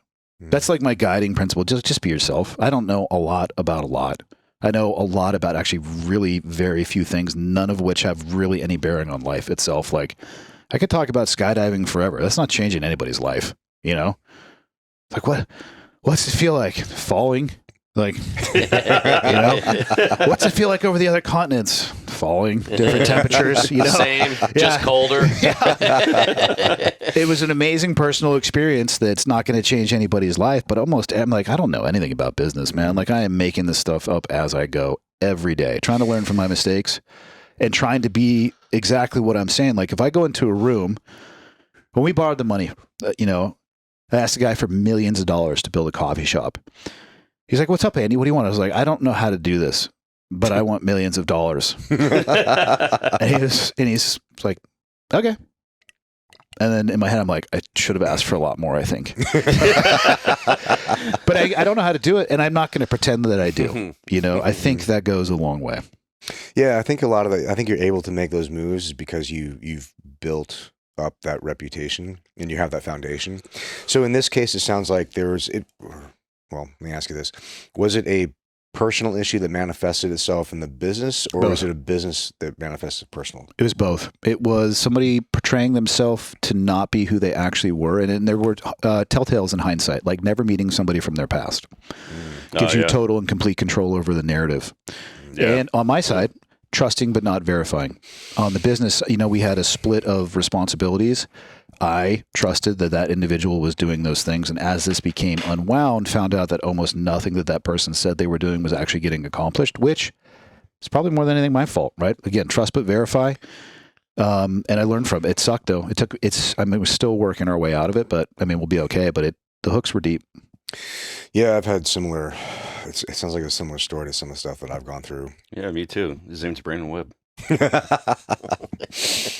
Yeah. Wasn't he the founder of the SEAL sniper course? Yeah, hey, Chris Kyle's a personal instructor and all of that, because I remember when your name first came up and I first heard of you is back when I was working for Brandon. And I went when he had a picture in a book lying about free fall operations in Bud's training. Yeah, that. And I went out to Bucked Oil's Academy that he has out there in Utah with Trevor Thompson, and ended up getting in bad business deal with Brandon, and come to find out he was in bad business deals with everybody. Yeah. And you know, I'm fresh out of the military, and he used my ignorance and naivety to his advantage, and. I wish it wasn't a common story, man. I have learned a lot. And that's the problem too, is, you know, I was going into this and I was, you know, kind of brand new to the SEAL community outside of working together in the military. But I'm like, he's never done anything wrong to me. You know, he's flying me around the world. He's paying my bills. He's taking care of me, and everything's good. And till it's not. I had handfuls of team guys be like, what the fuck are you doing? And almost to the point where I'm just trying to get I had a DD-214 in one hand and a SHOT Show ticket in another, and trying to kind of figure out what the fuck I'm going to do with my life. It's classic pairing, really. Yeah. Oh, hands down. And what does one do with a DD-214? Yeah. Vegas, baby. And Nigergate Nigergate went down, and then I got a call from Trevor Thompson. He's like, what the fuck are you doing? It's the day I signed on with Brandon, and then fast forward. Wait, what'd you say? Nitrogate? Nigergate. So remember when that ODA got whacked in Niger? Yep. So SOFREP at the time. They put the footage up with the SOFREP branding on it. Yeah, to cover up the ISIS flag. And now it looked like SOFREP propaganda. And so all of this, and then my relationship started getting tarnished. And then Chris, who's his biggest enemy? Chris something. He was a Marine. Osmond. Yeah, Chris Osmond. Oh. And then Osmond starts like threatening like my life, and then like starts sending me like my address, and then starts like posting shit about my ex-wife at the time. And I'm like, whoa. I'm like, you know what? So I DM'd him. I'm like, here's my phone number. Like, shoot me a phone call. So, you know, I did like an adult. Dating. No. But we that's the move sometimes, though, is just go direct to the source. Yeah, and have the conversation. Like, let's hash this out, man, because like I have no animosity towards any of this, and right now it's just he said, she said. Yep. And then fast forward, and then I'm almost $200,000 in debt, and I don't have $5,000 in my name.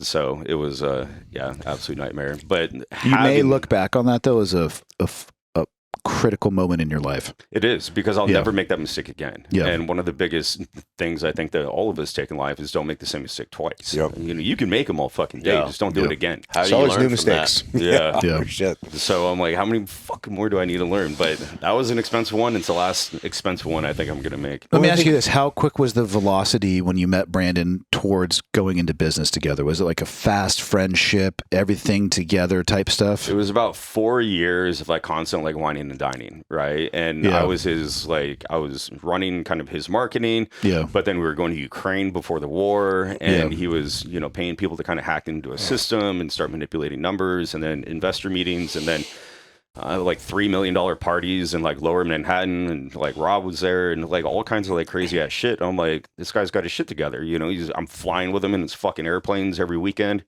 back out here. And I'm like, seems like everything's good to go. You know, he's a New York Times bestselling author, but what I didn't know is he was buying 40,000 copies of his own book in order to make that New York Times bestselling list, and then putting it back. Does in the that Crate work? Club. Hold Yeah. on, because It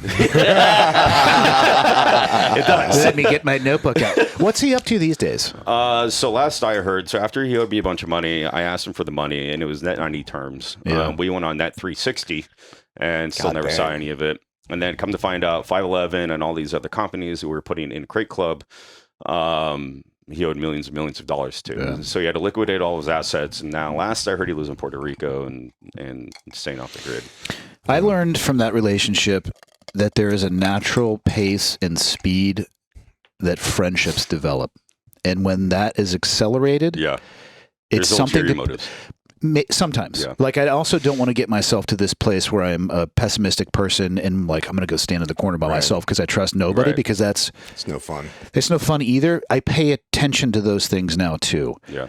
What does somebody else have to gain? Let's work at a normal pace. We don't have to immediately jump into bed together and everything. You know what I mean? Like that to me now, I'm like, and no. Yeah. Yeah, I think some people, I've noticed there's two types of people that, because being in business for, I mean, fucking 19 years now, and making a ton of fucking mistakes, I've realized that there's, in getting fucked over, and then also being in positions where I owed a friend of mine, a vendor, I owed him over 300 grand, and I had like 30 grand in the bank, and couldn't even make fucking payroll. I'm like, so I think there's two types of personalities that get themselves into situations. One is like I got in that same situation. I didn't mean to, but it's still my fault. Like, I'm the fucking CEO. It's how you deal with the situation Exactly. that matters. It's how you deal with it. And then there are other people, like I had another friend of mine, well, I thought we were friends, that owed me like 218 grand and basically told me to go fuck myself. And when I owed my friend over 300K, I'm like, dude, I just told him, man, I was like, hey, look, man, I'm in a really bad position right now. We just uncovered that our fucking business, because I hired a CFO, did not inspect what I expected, didn't check his shit, and ignored some of the beige flags, and really got us into a bad position. Way overexpanded our operation here. And I was like, shit, dude. I just called him like, look, man, I don't know what the fuck I'm gonna do. I know I'm gonna pay you back. I don't have the money right now. I can get you fucking, like, I can get you 10 grand today. I can get you fucking 8 grand on Tuesday. I can get you whatever. Yeah. And I always hit the number, and I always hit the fucking date. And he's still like one of my best friends. He's a great fucking dude, and we still have a great business relationship. Because you were honest. Like, I Yeah. can deal with that all day Yeah, long. exactly. What I can't deal with is, I'll get you 10 grand on Monday, and then it's Tuesday. I'll get you 8 grand, and then it's like, Yeah. hey man, like, no. Yeah, exactly. And so Yeah. this other guy that we're in another lawsuit with right now, former client for apparel, pretty well known brand, and yeah, we had to end up suing him for some shit, and he's just going to like just the fucking snake, man.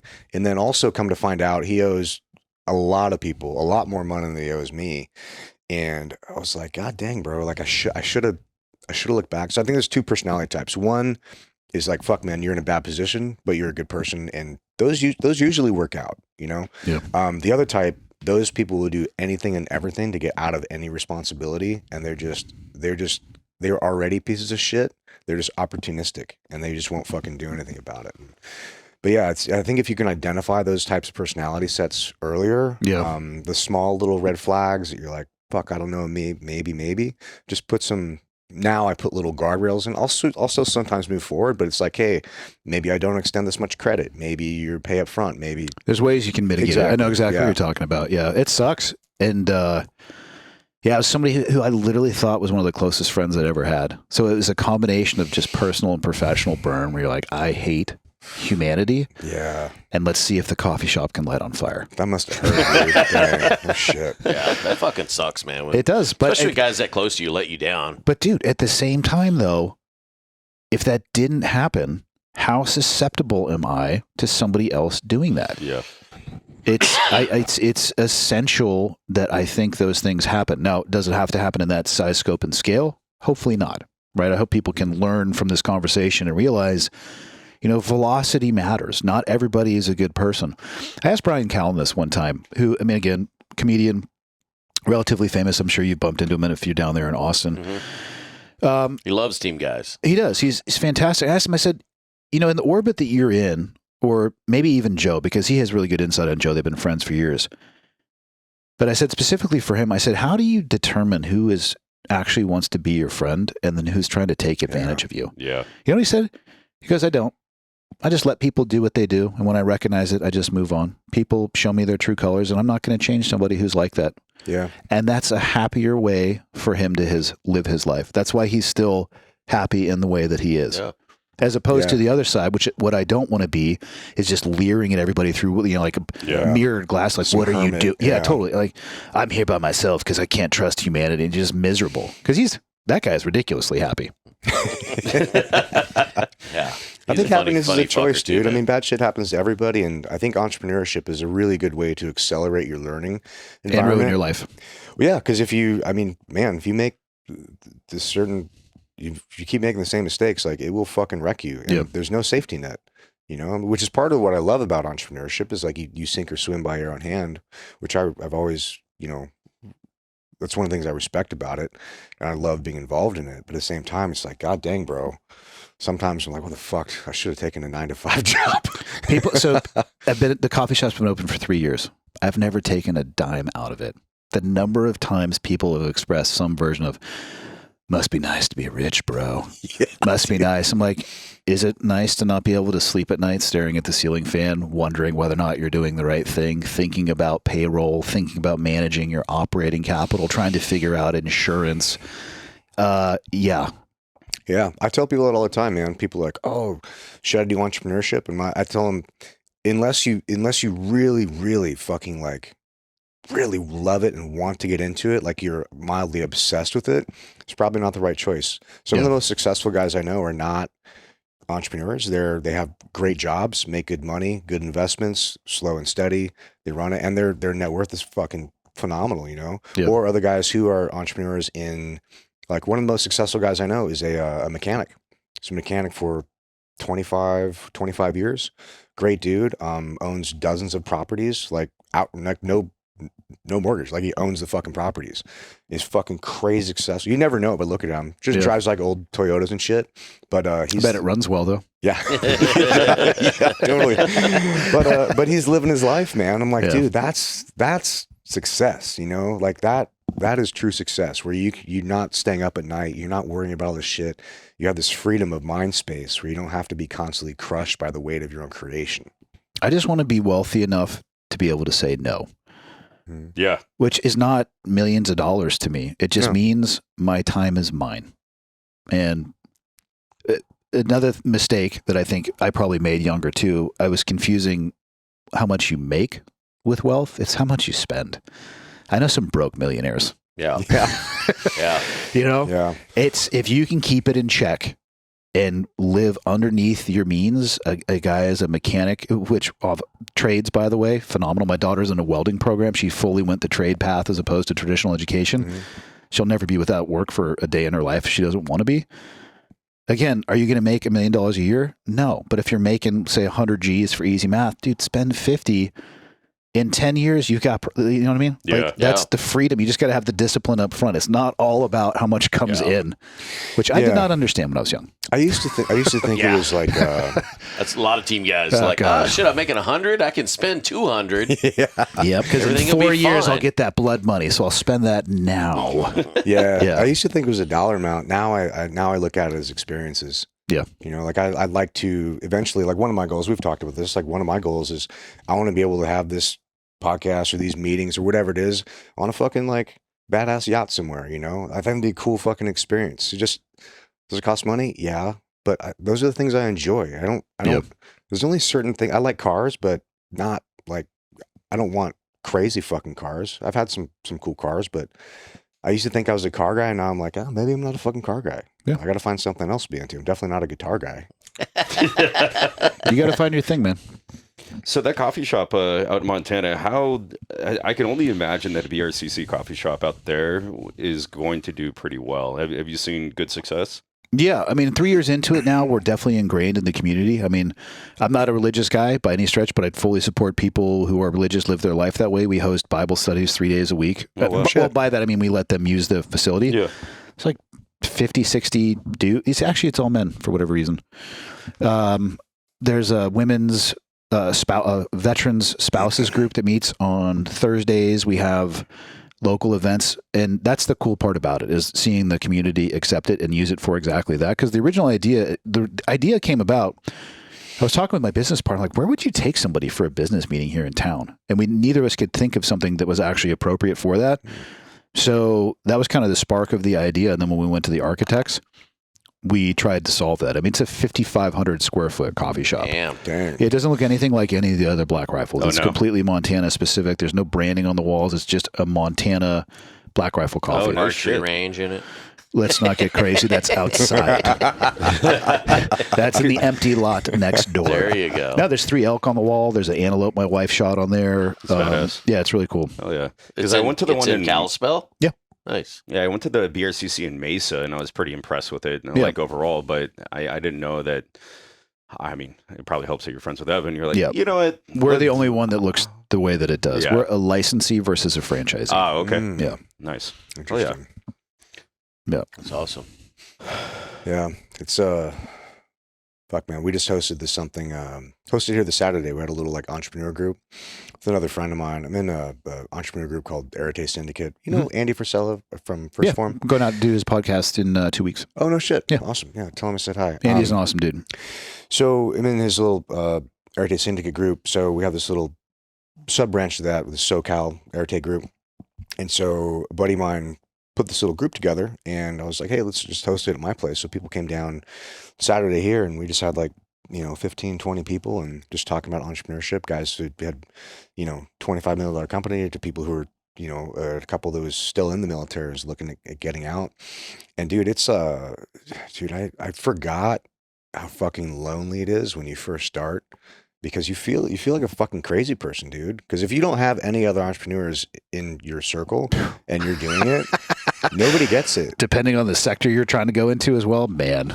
Yeah, it's fucking super lonely, man. And I have my wife, thankfully, is involved in the business. She's the CEO of the company now, and she's a fucking operator, dude. She's good. I'm more on like the idea side, which most of them don't work, but occasionally have one that fucking works. That's how it goes. She's just shooting you down the whole time. No, that's Yeah. fucking stupid, Ryan. Those are her favorite words. But she's right, man, because most of my ideas are not very good, and it's like fuck. But I need that because they're my ideas, so I think they're all fucking great. So I need somebody to be like, hey, have you thought about the profit margin, the whole expandable market? Have you thought about all these things? Like, well, fuck, because I'm so obsessed with the idea. So we find one that works, and then create the scaffolding of systems, processes, infrastructure, and then she applies people to that, and then we can scale it from there. That's kind of how we operate. But dude, if she works in the company, but if you don't have somebody in your life that understands that, it's super lonely, dude. And I feel like if you don't have an entrepreneur group, I don't know how people do it without that. Well, you're also in that place where you're the most susceptible to be taken advantage of too. I mean, So- you're new, yeah. So find the right group. And again, this is where like the velocity of the relationship, take your time. Yeah, she's getting into EO group. Are you familiar with EO? Well, it depends on what EO stands for. Sorry. I've had a few complaints. Sorry. Entrepreneurs Organization. They're like a global group of entrepreneurs. I think they're the biggest one. I refuse to be a part of any organization. I thought you meant equal opportunity. No. I am not a part of that group. I got invited to that group. Isn't the buy-in like $15K or some shit? I think annual it's I think 12 or something like that. I mean, it's not outrageous. Yeah. But we're getting her in there now. I was in it years ago, but dude, I learned a lot, man. They're super structured. They're not like, I mean, it is kind of, I don't want to call it a network group.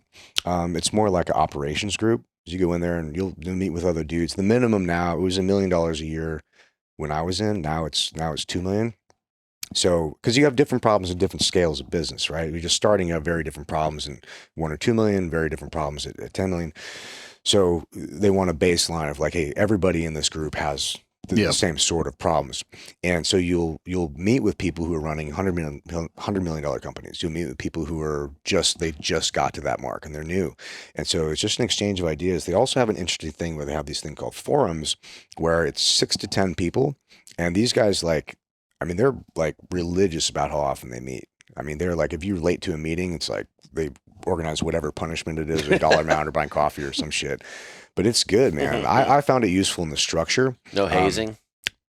No hazing. Oh. Yeah, I think maybe the shit institute some hazing. But now she's in her journey. Now she's going to do that. And I think I'm excited for her to kind of learn that piece of it because she's an exceptional operator, but she doesn't really like the big picture thing is not really her jam. Mm-hmm. So I'm excited for her to learn from other people that are not me because she doesn't listen. I'm her husband. She doesn't fucking listen to me. So I'm excited for her to learn that. Yeah. Yeah. Yep. Crazy. All right. Funny stories. I don't have any. What the fuck, man? Come on. You're one of the most interesting dudes I know. All that means is you need to meet more people. I mean, let's be honest. If that's the bar, you're not living your life appropriately. I don't feel like I'm that interesting. I just do the stuff that interests me. You know, it probably drives my wife crazy. She didn't believe me that because I said to her, I was like, I think I'm learning how to fly a helicopter. She's like, okay. I think I need to figure out how to have somebody buy me a helicopter. She's like, all right. And then both of those things happen. I was like, yep. Next. She's like, wait a minute. Do you have a genie in your pocket? No, I just figure shit out, man. It's like you might as well take a swing at it. What's the worst thing that's going to happen? You're going to miss. Yeah. You know? Yeah. How'd you guys meet? Jiu-jitsu. Oh, She really? is a very high-level black belt and was a world champion in her adult years and has been a master champion many times. Oh, dang. Okay. Yep. Do you guys ever have it out? We can train together.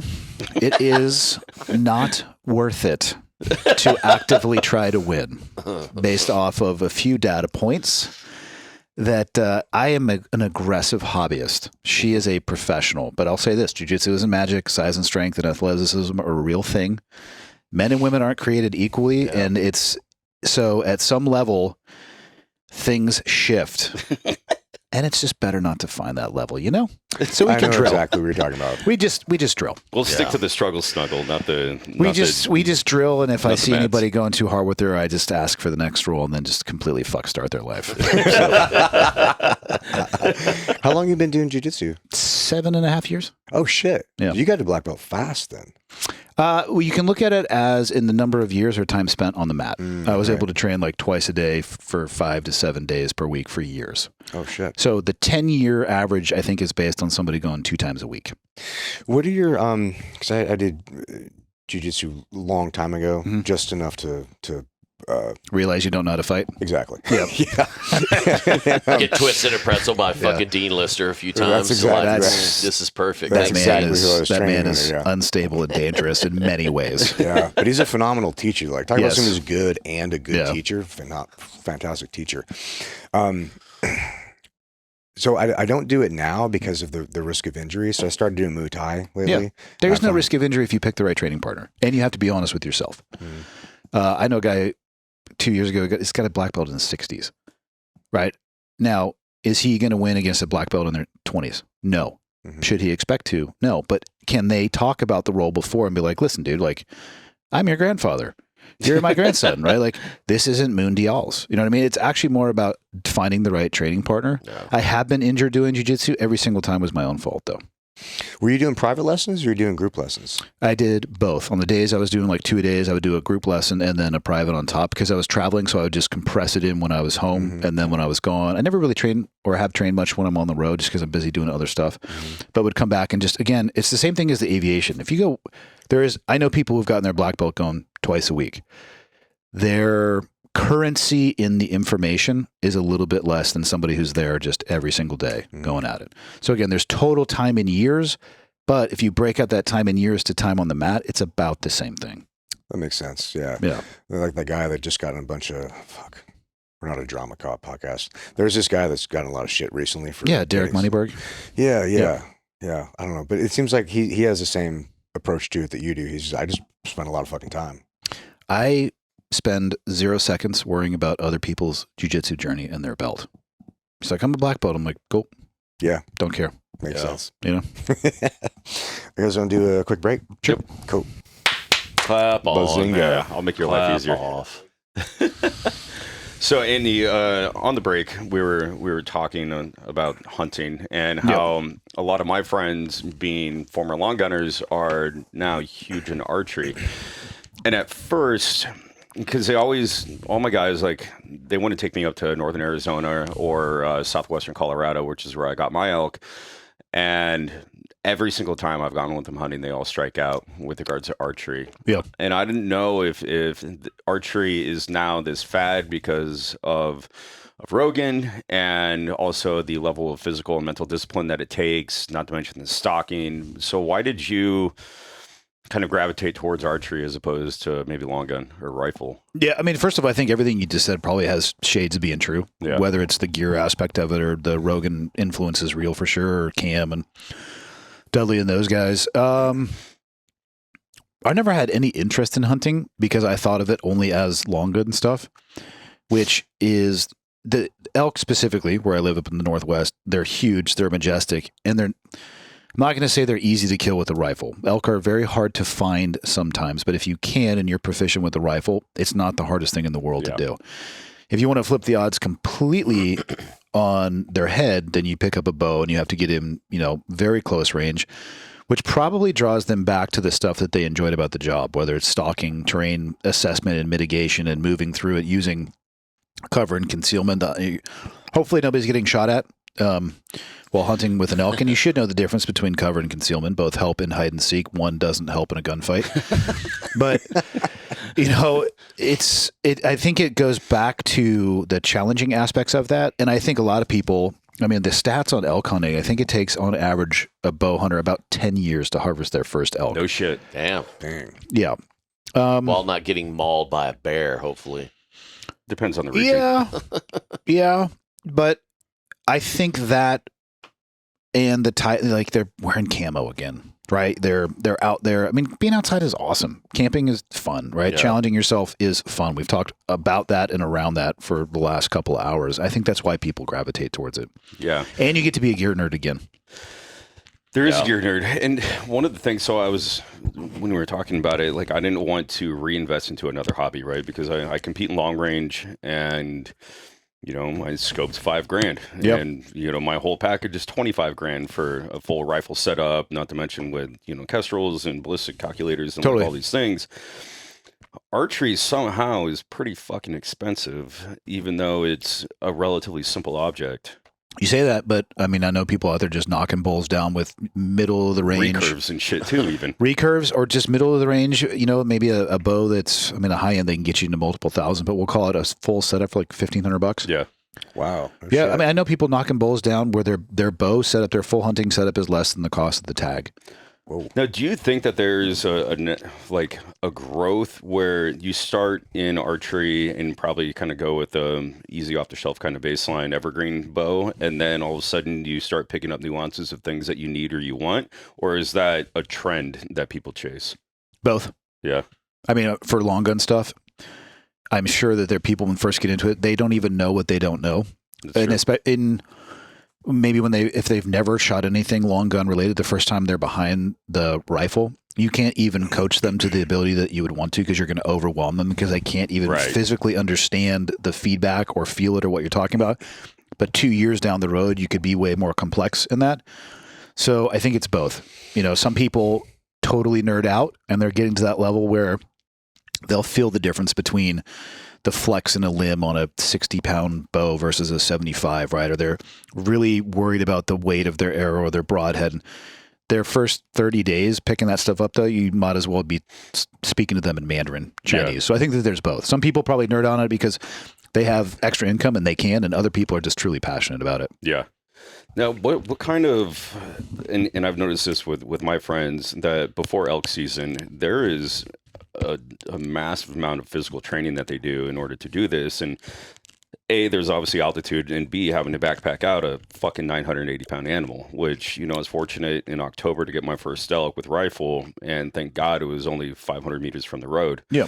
But, being at sea level, I could only imagine having to do you know, however many different Bring walks, some depending on how oxygen. many people you have. And I'm at 11,000 feet and, you know, in the Rockies and trying to do this, I'm fucking gassed. It's hard. And Yeah. I also think that's what draws a lot of people to it as well. Yeah, it's like the great equalizer because I mean I'm still very much a rifle guy, but now I'm kind of taking this context where when I go spearfishing versus the rod and reel guys that are 20 beers deep on a fucking chartered boat, Yep. like I'm holding my breath down to 60 and kind of waiting around shooting a 200-pound fucking football traveling through the water at 80 miles an hour. Yeah. And there is that sense of kind of like, yeah, fuck you. Like superiority of like, I had to earn this in every single aspect. Whereas like, you don't have to earn anything when some guy's putting you on the fish and all you got to do is just drop a line in the I water. just go to the supermarket. That's an option too. Hunters get weird. Like, you know, the bow hunters will talk shit on rifle hunters and rifle hunters talk shit on bow hunters. I'm like, dude, you're out in the backcountry, you know, expressing it however you want to. Like, how about just thumbs up for both of you? Just enjoy Yeah. it. Yeah, it's Yeah. different Yeah. art. Exactly. One Yeah. of the things that pissed me off though is when I was out there, I was like, I don't have all like the Sitka gear and all this, you know, kind of the new camo. Do And- you even hunt, bro? exactly. And There's a whole actually, contingent of people now who hunt in just like flannel, just to like give the middle Just to finger to the throw it camo. up. And especially, I don't even think it matters with a bow. It's more about knowing how you can move and when than what you're wearing. and where your wind's at. Yeah, Because- especially with bow. Wind is way, Yeah. well, not ballistically, because obviously for long gun ballistically, wind, we're talking about a different thing. Right. When we're in bow range, good luck trying to get around the nose of an elk. Yeah. Not Yeah. happening. If you even feel it on the back, you just like You're fucked. Just take quick. your arrow and just start walking the other direction. Because it was so frustrating when I was up on the mountain. I'm like, all right, what am I going to do? So I went back to my recce days and started looking at the terrain. Yeah, I'm totally. like, okay, so I pulled out at a buddy that was in 2 SAS over in Australia. And so they gave me their like version of their multicams, which are like relatively kind of ugly, but much more greens. And I'm wearing this, and we're passing all these other hunters, and these motherfuckers are like full Elmer Fudd. Fucking Like, ghillie driving suits around. and No, shit. it was just like full orange and like baseball caps and like no camo paint or anything. I get it is a rifle, you know, so there is explicit Yeah. difference. But I'm like, What when you're the fuck talking am I about even is wearing camo. downtown Kalispell any day of the year. Like camo is just part of the attire in like Idaho, Colorado, Wyoming. It is just you just get used to it. And honestly, for some people, Sitka is a fashion item, not a functional item. Yeah. And I get it. If you got the income, discretionary income to pay for that stuff, then go for it. Yeah. What do you have kind of a preferred pattern? Or is that all terrain dependent? Or do you give a fuck? Are you the flannel guy now? I'm not the flannel guy. Like John Barklow is a really good friend of mine. He's the head of product or design for Sitka. So I'm very fortunate that they send me that stuff. But again, camo is not going to make you successful on your hunt. It's about knowing how you can move and when you can move. You could wear the most amazing camo pattern. If you move at the wrong time on these animals, see ya. Yeah. It's not going to happen. And I think that's one of the things I even saw in the military and then going post and contracting, because when I went through the Blackwater Sniper School, there's no fieldcraft involved, right? Whereas when you go through, you know, one of the DOW now, sniper schools, fieldcraft is a big portion of it. Yep. And I'm sure we've all seen a lot of people fail out during the fieldcraft portion of shooting, because when you go to PRS or NRL long range shooting now, you have guys that will clean a large majority of snipers that are in the military. Yeah. But when you throw a ghillie on them, you tell them to stalk, they're fucking assed out. You know. Yeah, but I mean, who's actually stalking anybody ever in real life? and not anymore. So here begs another question: is And let's not forget, in the military, usually being a sniper is an ancillary duty, very not something that people have as a primary like hobby devotion of their entire time. right. I would be surprised if military shooters in general, even JSOC shooters, are going to get their clocks cleaned at IPSC type 3-gun events. Yeah. Now, does that mean that the IPSC 3-gun shooter who's the world champion could do that on a 2-way range? Hard to tell. But that's what they specialize in. The Yeah. JSOC guys, that's one of the many tools that they have to get the job accomplished. True. And I think there was a good lesson kind of to be had when Todd Hodnett came into the whole realm of everything and introduced the tremor reticle or the Horus, and really kind of refined what used to be antiquated ballistics with early sniper doctrine, and just completely revamped everything. And it's like, you know, if you just do A plus B will equal C really quick in order to kind of have that efficiency. And Todd's a good old boy civilian from Texas, I Yep. believe, but completely revamped everything. I mean, I learned on MOA You know what I mean? And people are like Mill and Horace and all this. It's like, listen, first off, hold your breath until you're almost grayed out anyway, and then it won't matter. You know what I mean? Like, Good shit. it's like really hold and then just slap it, right? Like hope for the best. Yeah. So it's Slap the shit I out can of miss. trigger. It doesn't matter what scope you give me. I can miss. Yeah. Don't tempt me. I tell people I'm the Navy SEAL sniper with the most confirmed misses. So the opposite of my former boss. Oh, God, I can miss a shot like nobody's business. It's pretty fun. So you said a name I haven't heard in fucking forever, John Barklow. Is that dude still live in Alaska, or is No, he he lives in back? Bozeman. He works for Sitka, No which is based shit. in Bozeman, yeah. Dude, talk about that's a guy we need to have on the fucking show. Who's that? Dude, He was a ran the cold fucking- weather. So he was a diver he was at a Team diver, 5. Yeah. No shit. He ran the cold weather facility in Kodiak for, I want to say 15 years. I don't know if it was that much, but it was more than a decade. And now he works for Sitka. And I would say because they're actually owned by Gore, they have some of the best technology, right? It's a direct line to the Gore-Tex stuff. There's a lot of people trying to replicate what Gore-Tex can do.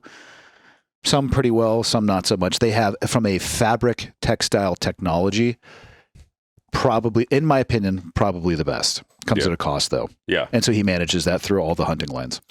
Dude, I just remember early days of, SEAL Team 5, cold weather platoon shit. And, dude, just watching team guys get fucking butthurt over the most ridiculous thing. They're like, "Oh, you're bringing this fucking diver up to I know, Kodiak," yeah. because dude, he knew his shit. Like he Yeah. And more than cold weather, too. I mean, you want to talk about alpine fucking stuff, climbing, and fucking just yeah. That's off just the charts. That's all dude. just ego, though. You know when all that went away? 9/11. Yeah. When we realized we sucked. Oh yeah, Dong. sucked at a And lot we're like, of shit, hey, dude.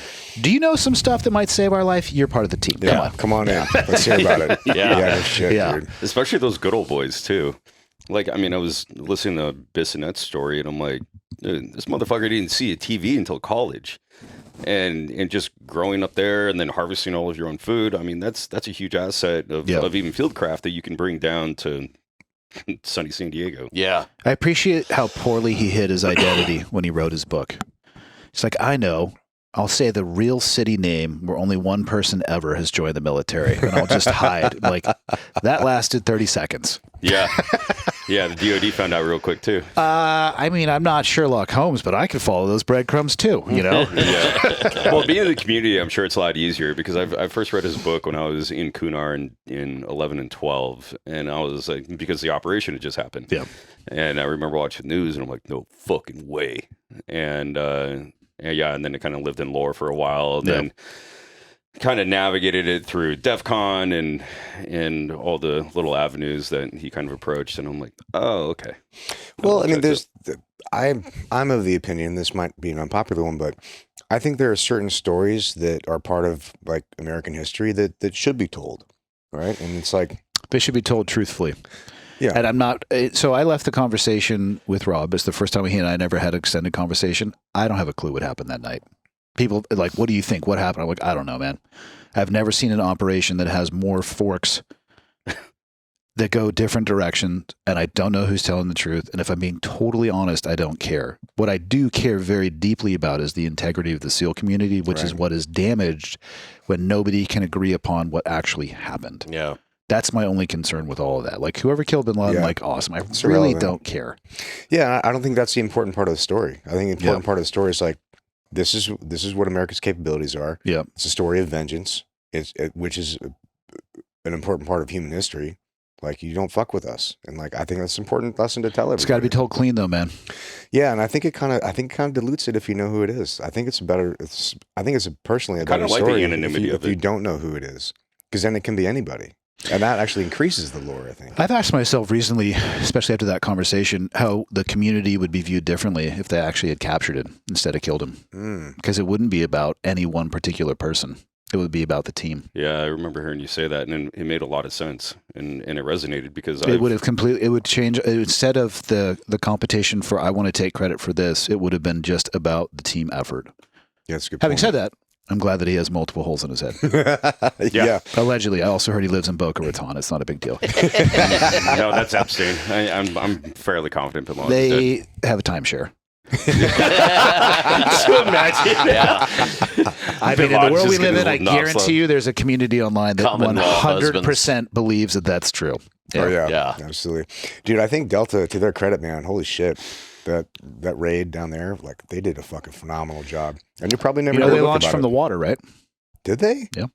No I also shit. heard that's why Dan X pissed. Like, fuck you. That's our shit. They should be pissed.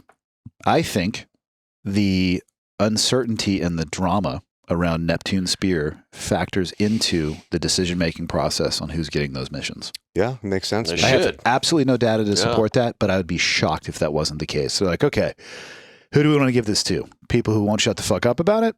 Yeah. Or people who you're going to have to pull Yeah. it out of them with a set of pliers?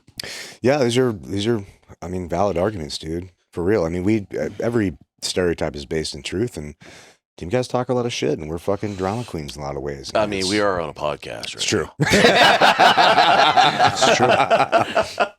Although, You can talk about almost anything to include very sensitive things, though, in an appropriate way Oh, that 100%. doesn't put anybody at risk or diminish the community at all, to include the failures of that community. Yeah. You just have to be intentional in how you do it. yeah.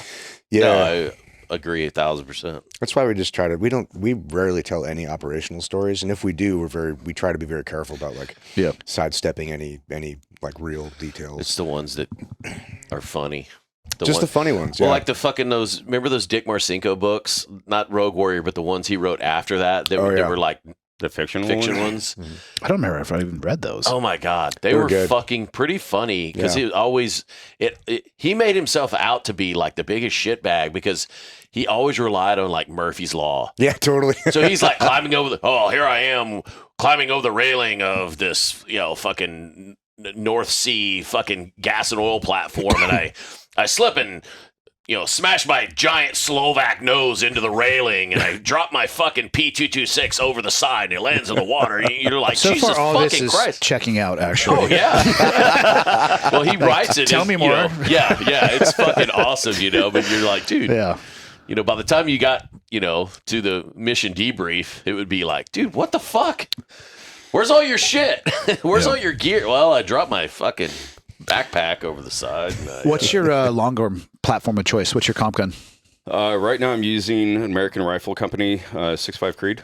Sweet. Yeah, it's a pretty popular round. I can't keep track of all the ammo stuff coming out, man. I can't either, and also like part of me kind of wanted to be of the flannel aspect when it comes to like the long gun comps and just kind of use like factory like match grade ammo just to kind of shove it in their face because I've been in the community for a fucking long time and I've shot a lot of it and I kind of see how the trends are only with the success rates of individuals. But I kind of look at like long gun comps almost like an MMA fight. Like you can always kind of keep a hand too low and get caught slipping. Yeah. So just because you won doesn't mean you're the best, and just because you lost doesn't mean you're the worst. And I feel like the competition world is way too trendy with regards to 6-dasher and all these different fucking The rounds. ARC series of rounds. I'm glad that people are nerding out on that stuff. I have no. I don't either, and I used to be such a ballistic nerd about it, and I know that Mike at Sons of Liberty is doing 7 max, maybe. Here's my issue with all that. If shit actually goes down, good luck getting that at a gas station. I know. Yeah. You know what I can get? Yeah. 5.56, 9 mil, probably 45, and maybe 7.62. And you know what? We were pretty fucking efficient with 7.62 and 5.56 for a long time. Yeah. To include Yeah. 30-06. yeah. I So- don't have a bunch of long guns. I've just started messing around a little bit more with SBR stuff, just because. I don't know if you guys know this, but I can have cool shit in Montana. Suppressors, Very jealous. SBRs. Very jealous. Yeah. I know. I just had an SBR and a suppressor clear the ATF forms in 48 hours.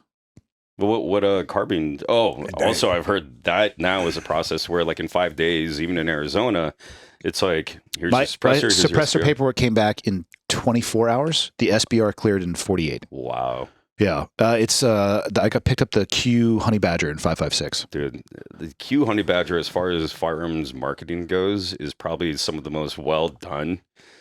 I just picked up a bunch. I'm like, okay, I like the weight of this. Yeah. I like the buttstock, the way that it's 2-position. You can throw a can on that thing and you can still stuff it in a bag if you wanted to. 5.56 again. Like I have 300 blackout and all that stuff. I'm like, man, Yeah. it's like I don't want to have to like stockpile this stuff. Yeah. Because when the zombie revolution starts, in Montana, I need to be able to go to the gas station and be like, give me some of that 5.56 in a twisted tea. Yeah. And they're like, right on, brother. Also, it's that jerky too. I just got a Sig MCX in 5.56. That thing's. Have fun with your literally- 9-round magazine. Well, I literally brought that thing back in a little. Well, I mean, it's in Tennessee. Yeah, you had to ship it back in a cake. Yeah, It's what I mean. Montana's pretty cool. It's a constitutional carry state. And I was shocked because I've been in the of like 9 to 12 months waiting for a suppressor. I worked with Silencer Co. for a bit, and they're like, "Yeah, cool. We'll get you all this stuff." And I'm like in this fiscal year? And they're like, "We don't know." I literally picked it up. I purchased it last week, and That's the next crazy. day, this suppressor cleared the form for ATF. Got the $0 tax stamp. Yeah. Which was Which pretty is brand wild. new, right? $0 tax stamps. Yeah, it is. Yeah, they took the $200 off. Yep. Yep. Hell yeah. Dang. jackpot. And You're like that honey driving badger- home, like woo. I live in Montana. Oh, okay. Not Not Baghdad. Iraq. Yeah. Can you shoot on your property? Yes. Yeah. Yeah. Good to go. Yep. I could think of nothing better and be like, let's try the 0. And just go. Yeah, I zero all the rifles out at the lake house we have. It's Yeah. really nice. Yep. How do you tolerate craziness. that winter though? It's not that bad. Stay inside. If you upgrade your outdoor gear, I'd say every 5 years you're totally fine. It's actually something I think locals or Montana long-term residents, they try to church it up a little bit to prohibit people from wanting to move there. Yeah, yeah. It's not that bad. There's a get cold snap every year. It's going to go sub-zero for a little bit, but like buy some nice stuff and you're going to be okay. Yeah. And a Buy car some that, and a real car, tree. well, a car that can also handle it. Like the Civic, maybe not the best vehicle for where I live. Yeah. You know? Or an old diesel. Cadillac. Yeah. Tell me about it. I mean, I missed 3 fucking podcasts, 2 of them of which because I was stuck in the blizzard up in Mammoth Yeah. because we got 5 feet in 3 days. And I'm like, I know you guys aren't going to fucking believe me. Look, 395 is closed. It happens. Yeah, but the Forerunner worked great. Yeah, safe and sound. So you have a breadth of experience in different ways. I know for me anyway, the only real leadership experience I had in the teams was being an instructor, and that had, Why do you say that? because I was an E5 60 gunner What do you think a civilian looked at you as? SEAL. What do you think that means to them? Well, SEAL team, it implies teamwork, but at the level, you know, it is being a shooter or a team. It's like You're looking at it from your POV. What do you think every other civilian that we were actually in service of looked at you as? A leader. Yeah, but is that accurate? And gay. The accuracy kidding. part, whether you lean into that or try to make an excuse around it, that's kind of on you. Well, I found that most of what I learned about leadership in the SEAL teams is how not to be a leader. Yeah. And that's just my, you know, some guys are really good. Like Mark Crampton in Sniper School is phenomenal. Learned a lot from him about leadership. I did have some people that were exceptional, you know, good lighthouses in that. But a lot of times too, it's like, dude, just seeing the decisions they made and I just didn't agree with it. Part of that was my ignorance and immaturity at the time. And, but also too, looking back on it as an older man now, some things I can look back now and faithfully say, like, they didn't know what the fuck they were doing. They were like terrible fucking leaders and doing really stupid shit. I think it's one of the myths of the SEAL teams that all the leaders in there are good. I don't know about you. I can learn more from a bad leader than a good one. Yeah, for sure. Because the good leaders, it takes a long time to figure out what they're doing to meet, like, what in the hell? Why are you so effective? Yeah. The train wreck, I'm like, oh, Mhm. that happened, then that happened, then that happened, then that happened, and then a train wreck. That's an easier one for me Yeah. to learn from. I But think I the- think you need both, though. Yeah, for sure. I think the pattern recognition is easier. Pattern recognition is easier when you have a good leader because you can see how everything flows together. A But bad you don't know leader- why, though. Well, I think if you look at it, you can see it. You can see the human emotion. You can see the patterns. You can see if they do this, this is the response, whatever. But whereas the bad leadership, great lessons from that, but it's one data point, and you can't necessarily extrapolate that to a good thing. You can say, hey, here's some bad things that happen from that, but it's much harder to follow that to what are the good things that happen from that until you apply it in your own in your own leadership journey. You're like, well, I know I'm not going to do this. I think this is the right thing based on that. And then you can see the right path from there. But I find it's much more fragmented information with the negative side of it. Both are useful for sure, but I found it harder to piece the pieces together from the bad side. I had the opposite experience. Okay.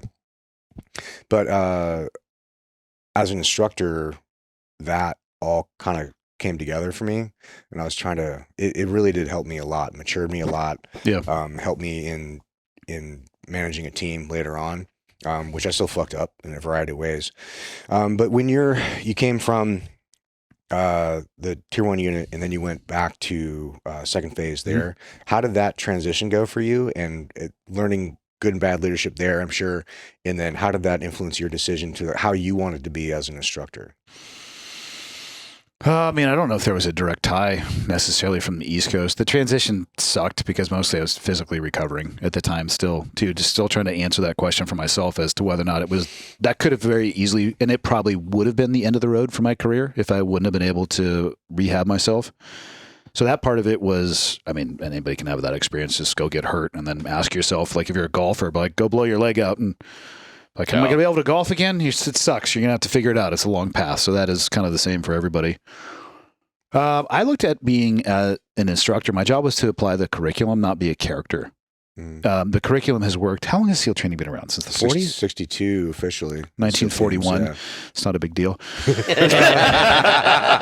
have no idea. But the curriculum, I mean, it is not deeply changed. No. Since that time period. And I think there's a reason for that. It does the job. And I remember the characters when I went through as a student. When anybody would yell at me, I'm like, I don't even know what you just said because I'm completely tuned out. So I'm not going to yell. I actually think I don't think I yelled an entire time in the 18 months that I was there. Because the quieter you talk, and I'm not saying whisper to people, but at a normal tone of voice, it forces people to listen more or harder, if that's even a thing. My guiding rule there is never ask the students to do something you're unwilling to do yourself. So, and I was playing around with CrossFit at the time and I was introducing those workouts and the other instructors, some of them didn't like it very much, but I'm like, yeah, you're not going to be lurking around in the back while we're PTing. You're going to be doing the PT. And, not everybody liked that. Yeah, if you're not used to CrossFit, it's a very humbling intro. The students weren't either, right? And neither was I. I was like, 6 months off of getting shot in the hip. Like, we're going to all be okay. And also, it's okay for the students, in my opinion, to see that the instructors are not capable of everything because we're not T-1000 superhumans. Yeah, and second phase too is different expectations. Correct. Like the physical crucible at that point is kind of over, right? And pool comp, yes, is a difficult test, but it's like I've tried to yell at people underwater, like, so that's pointless. You don't need to yell at people underwater. And if you make it through that, I mean, the odds are so highly in your favor that you're going to end up being a team guy. You'll lose maybe 3 to 5%, probably more for admin issues more than anything. Right. But so I viewed it through the lens of what were the most effective instructors when I went through. And I also understood the training, like all the nonsensical BS that I didn't understand as a student. I was like, okay, I understand why we're doing this. It's not about this evolution. It's about what this evolution can teach you. That's just a physical mechanism. Like we can all agree, having done pool comp, it has absolutely nothing to do with diving. Yeah. And I would tell the students, for the love of God, orders, I'm like, for the love of God, do not go out and rent scuba gear and do this to each other on the weekends. Like, please don't ever go diving again thinking that you guys are good divers. This was a test that we are checking to make sure you can follow procedure regardless of the level of stress that is upon you. We needed the water to increase the stress. You're not a fucking diver. It's a great equalizer. Yeah. They're like, I'm a PADI certified. I'm like, oh God. Like, don't go on a group dive and rip somebody's mouthpiece out. It's not going to go well. You are not shut out their air. Yeah. So I looked at my experience. The guiding principle was don't ask them to do something that I wouldn't be willing to do myself. And I just tried to tell them the truth about the community. So I ended up, they let me, even though I was in E6, they let me do a bunch of the core value classes I think it was on Fridays. And I would just go in there and be like, listen, guys, here's the deal. Q&A, anything about the SEAL community. What do you want to know? I may not have the answer, but I'll answer honestly. And the questions were fascinating. Well, what should we do with our money? Do you recommend getting married? What if we have kids? What's a career like? What's a good career? You know, it was fascinating. Yeah. The people who had already physically proven Yeah. that they had what it takes to be there were curious about the community. And I remember being in that chair. God, I would have loved to have somebody that would answer honestly. And we'd Right. sit there and we would talk for hours. And it was awesome. And again, but my guiding principle is just be yourself, man. I bet the level of respect that garnered out of the students was immense for you to be able to have that ear, and also somebody with your pedigree and your background, and you know, potentially winning the Army Enemy Marksmanship Award. That is what it's called. You have to ask them. I don't know. I'm sure it landed with some students and maybe not with others. But again, I'm just going to be myself, and I'm going to land with some people and not with others. That's Yeah. just the way that it is. Well, if you had since separation, anybody reach out to you that was an unknown and you were an instructor, maybe thanking you, sliding in those DMs? Yeah, You, like, even dude, actually thank you. students that I talked into quitting in Hell Week. You know what's way more effective to get people to quit than yelling? Is just talking to them in this tone of voice.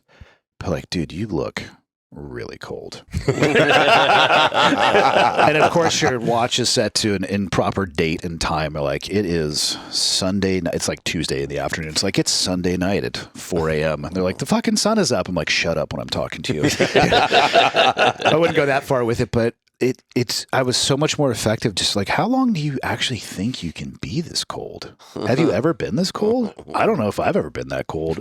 Did you know how much longer we're going to keep you in this water? And it would just break them. Like, way more than the telephone poles and the boats. It's like the student's worst enemy in training is themselves. It's not the physical tools. Yeah. I think that's, I mean, from what I've heard with CAG selection too, is like, this isn't like with your peers. Like, everything's such an independent, like, number that you got to meet. You don't know what that fucking number is. Yeah. Nobody has a fucking right answer. Nobody has any information. You just have the packing list and you have your task. And That's like, way different than BUDS for sure. I'd say there's more known about BUDS training than unknown. Like like pool week as an example. This is your test. This is a standard to make it. Like, they know that stuff going into it. BUDS is a little bit more of an, I'll call it an individual team sport. Like, you have to have boat crews, but also you can make the choice to detach and quit.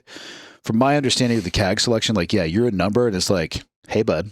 Yeah. Do your best. So is Green Team anything similar to that as far as individuality and we were always, I mean, in your own head? No, I mean, Green Team is challenging, but they're not testing your mental toughness anymore. They're seeing Proficiencies. They're grading you on your ability to operate as a SEAL. The way I describe it, Yeah. I don't know what it would say in doctrine on paper. BUDS is a physical crucible. It's like, cool, you're tough enough to be a SEAL mentally and physically. Green Team is, can you express the skills that you have learned up until this point to the standard that we're looking for? That's all it is. Yeah. I think Dirty explained it pretty well, where he said that if, like, here's day one, but if you make a day one mistake on day two, you're done, you know, kind of thing. Yeah, that's fair. And that was kind of the process of it. And he was talking about guys like doing like the Aussie fast rope or whatever. And he's like, stop. Like, you're not going to do any of this, and like not gaming things in your own head, which could potentially get in the way of your performance during said evolution. Yeah. Yeah. Yeah, it was different. I mean, challenging for sure. I think the average class loses about 40% of guys. Yeah. So one of the questions that I had for you, and because I don't know, is can you talk about the operation and how you got injured? Yeah. I mean, I wish I could say I wasn't aware that you got poked. I wasn't aware until it happened either. And then I was acutely aware of it. Something bet me. Yeah, God, I wish I had the foresight to say that. That would have been better than like, ow.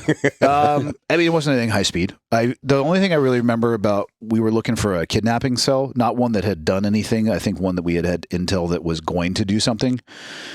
And I remember we drove that night in the Panders and we walked through basically a burning garbage dump, which was memorable. Fun.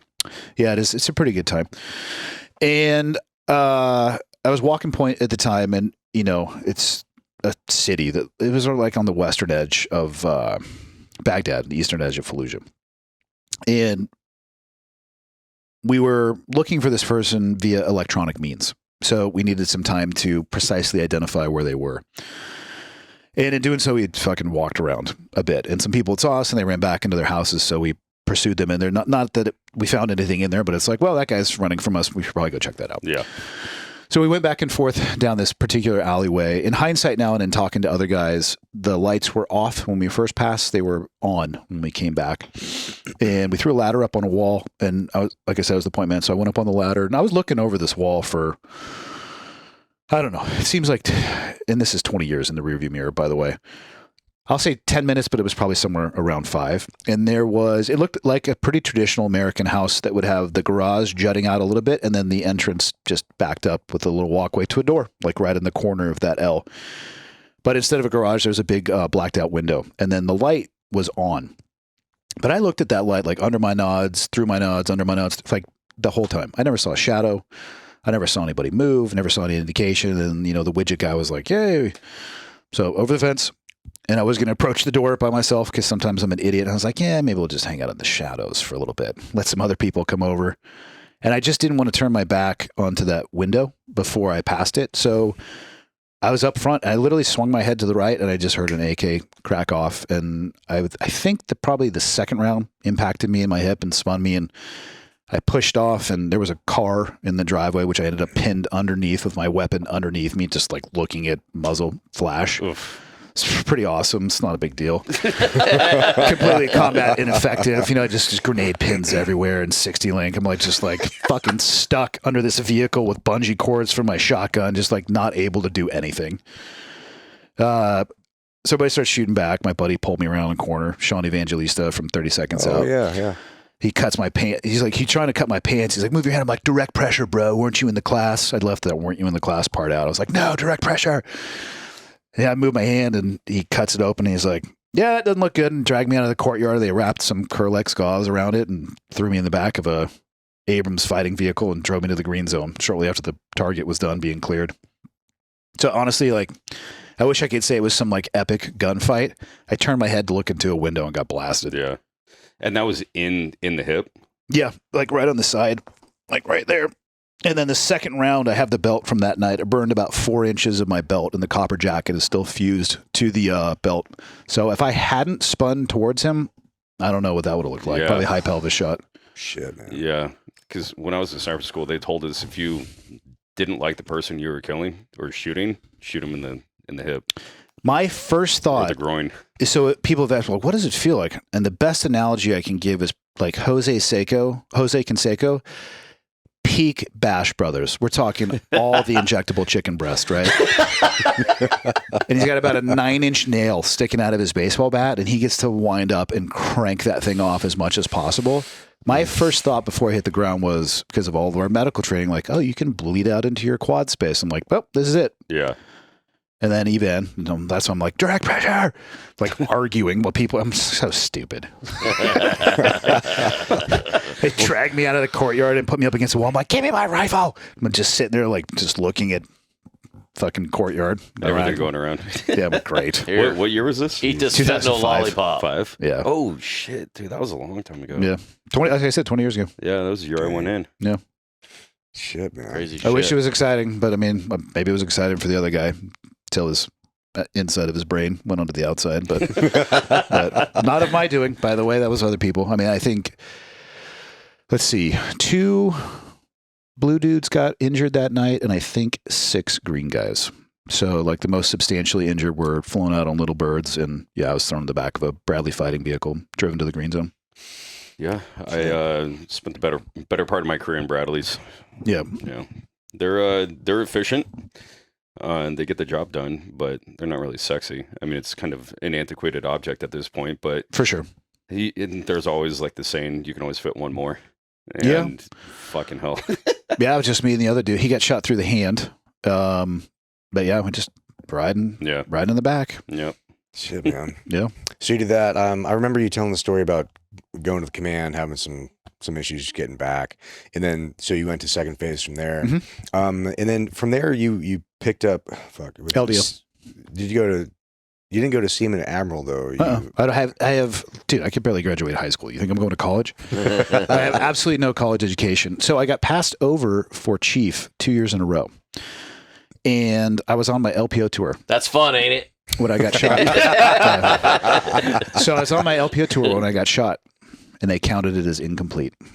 And I didn't realize that. So I finally, at the Motherfucker. second year in the Chiefs board, a guy I used to work with was like, hey, I actually saw your record. I didn't even look at it because you didn't have the LPO box checked. Wow. And I was like, okay, I don't want to really get out. And so I just started researching other programs, and I stumbled on the LDO program, which is, I don't even think offered anymore in the SEAL community. It was not used. It's the same paperwork and interview process for the warrant officer program, which there are far more of those, but just nobody was applying for the LDO aspect of it. So so my first year putting that in, I got picked up the number one out of all the candidates that year in Spec War because there's only one. It's not a big deal. One of one, not a big deal. Yeah, and then went from being an E6 to an O1. September, however many days are in September, I think 31. To October 1st, I was an O1. Shit. So they gave you what kind of training came with that? OCS. Wow. No? No, No why shit. would I go to OCS? They're just like, I here's mean, a you new don't wear uniform. a fucking 01. I went to the exchange on the NAB side and found the Filipino woman who was well, because I found out, I think in like May, that I was going to be commissioned in October. So eventually they give you some money for your uniforms. And I went over there. I was like, hey, you're probably not going to believe this story, but it is true. In a few months, I'm going to be an officer, and I don't know what that means when it comes to uniforms. So please lay out for me everything that I need. And that woman saved my ass. Oh, you need Yeah, this. they know. They know, Hey, man. They know more about it than any military I member bet. on the face of planet Earth. Yeah, absolutely. So she decked me out, and then I eventually went to Rhode Island long after I got commissioned, which was like a 3-month course, and we only did like a week of the 3 weeks there because most of it was fleet-based stuff. So the guy I was there with, we would just go work out. We But used to have basically, this. no. Like the whole knife and fork school.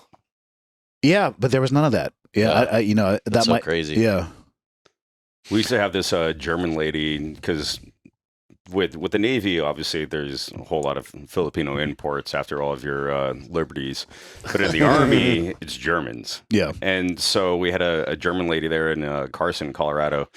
And before every NCO board, any board that we would have to go to, whether it be like Soldier of the Year, like whatever, you could go to her, hand her your uniform, and be like, "This is what I'm going for," and you would pay like $300 fucking dollars. But Best money you've ever spent. Everything was measured, polished, perfect. Like all the ribbons were, Yep. in sequential order. That's like crazy. everything was appropriate. And she's like, and she had like a promise guarantee. So if you failed your board due to uniform standards, she would refund your money back as long as you got a letter. But after you fail a board, you're not getting a fucking letter. So this woman was just cash counted. So yeah, I mean those ladies are saints. Yeah. So for people who don't know, LDO is a limited duty officer. So You're still a line officer, though. Like you have a star Okay. on your sleeve. yeah. So because I know vaguely what the warrant officers do in the community, which is kind of this obscure kind of quasi. No one really role. knows. Yeah. It's supposed to be like a repository for SME. knowledge, essentially. Yeah. Yeah. They're allowed to work in the capacity. They can deeply focus, in my understanding, and I might be completely wrong on this, but they're looked at as technical experts, Yeah. essentially. And so they focus in that realm. So how does the LDO compare to warrant officer in that? Warrants are not line officers. So they have a different emblem on the sleeve. So it's a different type of commissioning. And the LDO track was a little bit more of just like the training officer, which is the job I was doing at Team 3. That's where I went after getting commissioned. Yeah, Joe that's Burns nice. is the LDO. Correct. Yeah. And eventually they converted all the LDOs Yeah. over to 1130s, which is just the numeral designator for a straight just line officer. Line officer. Oh, really? Mhm. No shit. Yeah, Oh, because they did interesting. away with the whole program. Because I think I think they would have done the same thing to me, or maybe they did right before I got out. I had no interest in tracking it, but yeah, they basically were like, "We don't know what to do with you, so you're on paper now the same as these guys." Shit, that's cool. It's a Yep. good track. Is that a pay bump from E6 to 01? No, it's a pay cut. I figured. So you're shit. an O1E. You have a pay gap stop, so you at least make what you're making as an E6. Okay. Wow. Holy that's shit. fucking crazy. Yeah, that's why there's O1E, O2E, O3E. It's for pay. Dude, that's Interesting. crazy. Yeah. So you did that, and then you did you get out? Because I know with some medical issues, you got out. I Is that- deployed in 2010 with Team 3 to Afghanistan for almost 10 months, and then went to Trident after that, which is where I got medically retired as Okay. what was my job there? Operations officer? I don't know. Was that retirement due to like physical limitations? Yeah, it was medical retired. Yeah. Yeah. Did you know what you wanted to do at that point, that transition point? Not really, but I was deeply working for CrossFit at the time. Like that was post negotiation of the Reebok contract. And then my job was to manage that contract. So I was deeply ingrained on the business side for CrossFit. So it was a very easy, at least economically, off ramp. And I knew that that would probably be as stable for as long as I wanted it to be. So I was worried a little bit less about that at the time. Yeah. And I was flying a bunch at that time as well, too, and starting to do some charter flying stuff in the jets. So there was a couple different forks of the horn that were presenting themselves. How long, so you're still active doing that. How did that relationship come about with CrossFit? I was doing it on the weekends. I used CrossFit to rehab from being injured, largely. I kind of just did my own rehab. CrossFit headquarters, the original one was about 6 blocks from my parents' house in Santa Cruz. Oh, yeah. Totally random happenstance. Ended up meeting Greg through Dave, and the first thing I ever did for them as I guess it would be a contract employee, is I went and helped them at a Canadian seminar in Edmonton teaching just the movements. And as the company grew over time, I started with that and then switched over to the civilian side and grew with that. Then went to the business side and grew with that, and then to the pilot stuff when Greg wanted to get an aircraft to kind of go back and forth between his properties. That's cool, man. So that sounds like it was kind of the catalyst or the spark that lit the fire in all your relationships and other stuff. Maybe indirectly, yeah. I mean, it definitely got me outside of the military-only type relationships and, talking with major brands like Reebok and stuff like that and thinking about stuff that I would maybe want to do or just getting to know people that you could call on and ask for advice later on, for sure. It wasn't intentional, though. I think that was probably an accidental byproduct. That's cool. You still talk to Dave at all? Castro? I haven't talked to Dave in years, actually. Where is he at now? I think he's living up at his parents' old house. Salinas. Yeah. Oh, yeah. He was doing a bunch of shooting shit, like 22, like. Is he doing 3-gun? No, like IPSC stuff. 22 long rifle shit. Not long rifle, 22. That's a good caliber for him. Is it a 22 Max or some shit? No, it was like a crazy decked out speed gun. Yeah. You know what I mean? It's like one of those like French. Like, yeah, dude, he's like shooting this thing like ping, ping. I think he was working on, it might have been 3-gun. I think he was working on trying to get his Grandmaster at the end with the pistol, which is cool. Yeah, totally. So you did that. There was a transition there. Oh, yeah. So the book, how did the book come about? I got tricked into it. He's a SEAL. Yeah, well, as you guys know, you get introduced to your publisher at the end of second phase. No, fuck. So, that's what CAG's missing. Yeah, again, one of the guys I met randomly was Mike Glover, and he had a book coming out called Prepared. It's been out now for years. And he was just like, dude, you need to do a book. You need to do a book. I'm like, dude, I don't want to do a book. And it's not because I am against the idea of people writing books. I've always said exactly the same thing. People's earned experiences are theirs to do with what they want. If you want to write a book, I don't give a shit. My only ask is this: tell the fucking truth. If you do that, I actually don't care. And don't compromise anything that is current from a TTP perspective. That's all I ask. Just protect yourself and the community and its integrity by basing this in the truth. So that's something I don't have an issue with people writing books, because honestly, that was one of my main motivations to want to join too, was the books that I can find. I think they have an important role in the legacy piece, the stories, and motivating people. Totally get all that. I just didn't want to write one, because if I'm anything like you guys, I was surrounded by people who did a hell of a lot more than me, that were better than me at every single thing that I did. And I'm like, why would I write anything when I know this guy or I know that guy? Well, what I realized over the years is that nobody else knows that guy, and it's a tough comparison point, because if you live your life like that, then you're never going to feel comfortable doing anything, because you can always point at somebody who's more successful. But Mike was like, hey, let's write a book together. I'm like, that sounds questionably heterosexual. What do you mean? Like, I'll hold your hand with a pen in it, like from behind you, like Ghost style? Sit on my lap. Yeah. He's like, no. So the original concept was, here's what we'll do. We'll pick 8 topics. It could be leadership, communication, fill in the blank. I will write based off of an experience from the Army side on that, because he was a Green Beret. You write from the Navy side, and we'll figure out a way. Maybe it'll be like a different font, or one will be italicized, but we'll blend them together so people can get a view of the different worlds. Interesting. Yeah, that's what I said too. I said, okay, we should do that. We set a date where we're each going to have a test chapter. We got to the date where we're going to bring the test chapters together, and one of us hadn't written shit. So, and now I believe he intentionally did this. I had actually written a few chapters, and he was like, I didn't write anything, but let's work with this guy, give him what you wrote, and he'll make a book pitch, which essentially was a PDF document. And he had already found a literary agent. I was like, whatever, I've already put the work in. So, paid the guy, I think paid him $5,000 to make the book pitch, which is a really nice PDF. Way better than I could ever have. They just like, hey, that's a really cool picture and looks really good there. Things I can't do.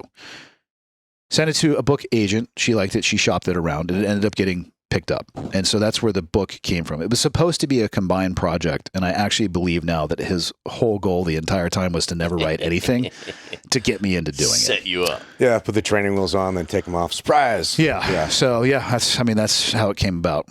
Cool. So how's it look now? Is it, now without the Army piece, is it just the eight topics or chapters, or the 8 topics and themes? And what's the name of it? Drown Proof. The first PDF, and I'll send this to you guys, left the R out. And I'm going to write that book one day too. Oh, Downproof. I Or did is just it Drown Poof? No, No, it'll be a little down. bit shorter. Oh, the first R. A little Down bit proof. shorter, little shorter necks on the cover photo. one short of a chromosome. I wish I could say I caught that mistake. I sent it to a buddy. I was like, "What do you think?" And he wrote back. He goes, "Is this a joke?" And I'm like, "Fuck you, dude!" Like, I'm actually opening up here. I want some feedback. He goes, "Look at the first page." I looked at it, didn't catch it again. I'm like, "I like the pictures." He goes, "Bro, look at the title." And then I saw it. And I was like, Oh, fuck. there is actually a book there, but it's a It's different missing a topic. chromosome. They're like, hey, good job. I was testing you. I was not. You know how many times I looked at that before he brought, it's funny, right? You just, in my head, I'm like drown proof. And I saw it every time, even though it was completely and utterly absent. And I'll find this document and send it to so you guys. close to it. Yeah. You don't see Fuck. it. He literally was just like, you're joking. I was pissed. I'm like, It's my work, bro. like, you're not my friend anymore. I'm trying to be sensitive in this moment. Yeah, so thankfully, the publisher, it passes through a legal review. It had like 3 editorial passes. They help you structure it. Jocko wrote the foreword for it. Joe wrote me an awesome cover for the blurb. Jack wrote me an inside cover for it. They thankfully, Nice. yeah. What is the? Do you have it with you? Yeah. What is the team guy's name who is the photographer that was given access to Buzz? He has an amazing book. McMee. So he let me use some of the images for free. The cover is his photo essay book is his incredible. photo essay. Yeah. That's dope. Yeah, Darren McBurnett. Yeah. And you want to talk about what an amazing opportunity because he went through the training. So this is an ex-SEAL for people listening who became a photographer and got access to go back and basically just document Buds from an ultra close-up lens. Yeah. But like all the framework, all the structure, they help with all that stuff. So it's 8 individual chapters and then blog posts in between just to give people better context for who I am. Oh, this is cool, man. Yeah. I like the way that you did it too. It's not like Refining We your should get some stroke. good That's shots the of interesting that. one. Yeah, it's all people will be like, oh, it's another SEAL book. I'm like, yeah, it was written by a guy who used to be a SEAL, but there's not a lot of SEAL stuff in there, to be honest. That's It's dope. mostly the mistakes in my life that I've made and what I tried to learn. Oh, that's good. Just hold that there for several minutes. Make sure that. I'm just waiting for the thumbs up. Yeah. Yeah, it's not. I mean, it's actually. Let me see it real fast. It might be the first thing that I wrote, other than the. I didn't kill Bin Laden. Where is it at? That's the foreword. I deeply appreciate Jocko. Like, totally made stuff up and lied about me. It was great. He's like, I remember him. Yeah. So, sentence 1. This book is not a collection of war stories. If that is what you're searching for, then you have the wrong book. Then listen to us. So yeah, we'll see how it goes. I cool. have no idea. It comes out April 14th. So they track pre-sales. All the New York Times bestseller stuff is based off every pre-sale counts and then the week after it comes out. So I wrote the book. I'm not good at selling stuff. Like the promotion of it it's not that it makes me uncomfortable. It's just I don't do a good job of selling stuff. But like Joe's going to have me on the show the day before it comes out. He's going to release the episode the day it comes out. And and like he didn't need to write me the blurb that he did. And honestly, the sentence that they grabbed off that was out of like 2 paragraphs. I was like, holy shit, dude. Like this is an amazing blurb that you wrote for me. And I have no way to pay them back other than to try to do everything I can to make it successful. So I'm going to I got to get somebody to read this to me. well, guess what? I got to do the audiobook. Oh, it was amazing. Yeah, you'll like the back. badass. Check out the author photo. It's pretty dope. Redacted. No, it's a galley copy, so that was like one of the things that was missing. Andy, That's I got a funny. personal request, man. I have a pretty dope library upstairs in my house where Yep. we first started filming the whole podcast, and due to the like gravity of individuals that we have on our podcast, I would love to purchase a signed copy for said library. Well, you don't need to purchase anything. Like one of the things, I don't have any hard copies yet. So I have 2 remaining, these ARCs or advanced reader copies. Okay. This is like 99% of what it'll be. But like, yeah, there's my author photo. It's pretty dope. Because they don't need it for the ARC, right? It's like they can Box, find yeah. that. Yeah. But all the rest of the stuff is in here. Like there's a chapter in here about Alex, you know. I talk a lot about my divorce. You know, people think SEAL training's hard. Fucking sign up for a divorce. Like anybody actually wants to go through voluntary SEAL training, I would like you to get married, stay married for almost 20 years, and then get a divorce. Trust me, you're way tougher than most team guys. It's good training. Yeah, no shit. Yeah. So yeah, the pre-sale stuff, it is what it is. But like one of the things I'm going to do is I'm going to get at least 2 copies and have everybody who is involved. I'm going to have Joe sign it, Jack sign it, Jocko sign it, and then I'll sign it. I'm going to keep one of those for myself, and then I think I'll auction one of those off or give them away. Yep. But I have to get hard copies for that. So I should have them late March because it comes out April 14th. That's awesome. Yeah. I love that. And then, yeah, because people have asked me for signed copies. I have no issue doing that. I don't have a mechanism to do that right now, though. So I don't know how to offer people the ability to do that. Yeah. Yeah. Well, when Jock was, because we fulfilled a bunch of Jocko's books Yeah. for a long time, so he would sign like a couple thousand. So I've done that copies. with book plates, which is essentially an insert. I signed 500 of those. Those are for sale, but that's not the actual physical book itself. Yeah. Because they don't have the hard copies yet, because it's all based off when they can get it onto a printing press. Oh right, yeah. So it'll go hard copy first, then paperback. I think 6 months later. I'm due to have another call with them next week. I just don't have a mechanism. I'm totally happy to do it. I just don't have a mechanism to do it for people yet. Yeah, you mean no to worries. sign them in bulk or like to? Yeah, because I don't have the books yet.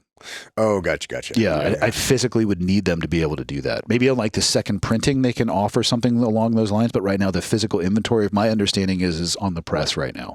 And then is it going directly to the retail shelves from there? It'll be, I mean, this should be no shock to anybody, but there's basically 2 main players in the main book worlds, and that's Amazon and Barnes & Noble right now. There are independent ones beyond that, but those are the 2 heavy lifters. So their inventory will go to them first. And then Amazon sells books? Dude, Amazon prints books. If you guys want to blow your mind, go into Google and look at the printing machine they have for books. Not only does it print books, but if you watch it, it's printing a different book. Every one that comes out is a different one because No they do way. it on demand. Whoa. It's insane. You want to that talk is about? I didn't know fucking you could do insane. POD with publishing. Dude, I don't know, but Damn. yeah, we'll see how it goes. I mean, it's. I hope it does well. And again, I don't care about making a dime off the book. It's the same thing you asked about having students who would have appreciated how I was as an instructor. If I have one person that reaches out and says, you know what, I found something in this book and it helped me get through something in life, like 2 thumbs up. That's all I care about. Yeah, man. I mean, the way you were positioning yourself as instructor for those students, I wish I had an instructor that did that. Me too. That's where it came great from. Instructors, but nobody ever did that. I tried to be a good instructor my own way, but I never thought about doing that. But also my time in the teams is not significant at all. Yeah. So I really wouldn't have a lot of questions or a lot of answers for them in that capacity. I don't know if I would have found my way to that place if I hadn't have been physically injured and really questioning who I was as a person. Like, who do I want to be and how do I want to portray that at the time that I arrived at that facility? Because I saw it, and I'm sure you saw it too. There were some guys who just wanted to play the character, right? They wanted to go above and beyond. And don't get me wrong, like, I held students accountable. Like, I'll fucking break you off if you fall short. but only if you actually deserve it. Like I'm not going out of my way. Yeah. And also I'm not emotionally involved in it. It's like, listen, this is why I'm doing this. This is where you fell short. And this is why that actually matters. And if you don't like that, then the Coast Guard is accepting applications, you know, nothing but love for the Coast Guard. Yeah. And they were. Yeah. They still are. So what did you learn from that process? Because I know there's It's always long. like, yeah, About 2 years. Because sometimes, you know, it's teaching. It's like they say that you don't really learn, you don't really know something until you teach it. And I found that to be true in my own life too. So I imagine the journey of like writing these things down and processing it and putting it to paper was probably significant too. I found the writing of it to be very easy. I remember the first thing I ever did was a blog. So I was writing stuff out. And so 8 blog posts are in there. Like the blog was interesting. I ended up having 2 of the posts get read on the floor of Congress randomly. Oh, shit. Yeah. Wow. One I didn't even know about, and the other one, somebody asked me to write something for Britt Slabinski's when he got his Medal of Honor. And so the blog stuff was already in there, and I kind of had a framework already based off of what I had talked about with Mike. And I didn't have like a hard, like, actually, I guess I did. I think it was in August of 24. I had to have it done. Yeah, that sounds right. It didn't come out in 24 because of the electoral cycle. And they're like, listen, dude, unless this book is about Navy SEAL politics, forget about it. It's going to get buried. The writing, it was actually really easy. I just wrote when I wanted to. I wrote when I felt like I could, and then I would take 2 weeks off at a time and then come back to it. And actually, that was probably the easier part. Then again, 3 reviews through editors where I learned that I don't understand the plural usage of some words nor how to use a semicolon. Thank God there are people out there who do. The legal review is very easy because there's 0 tactics in there.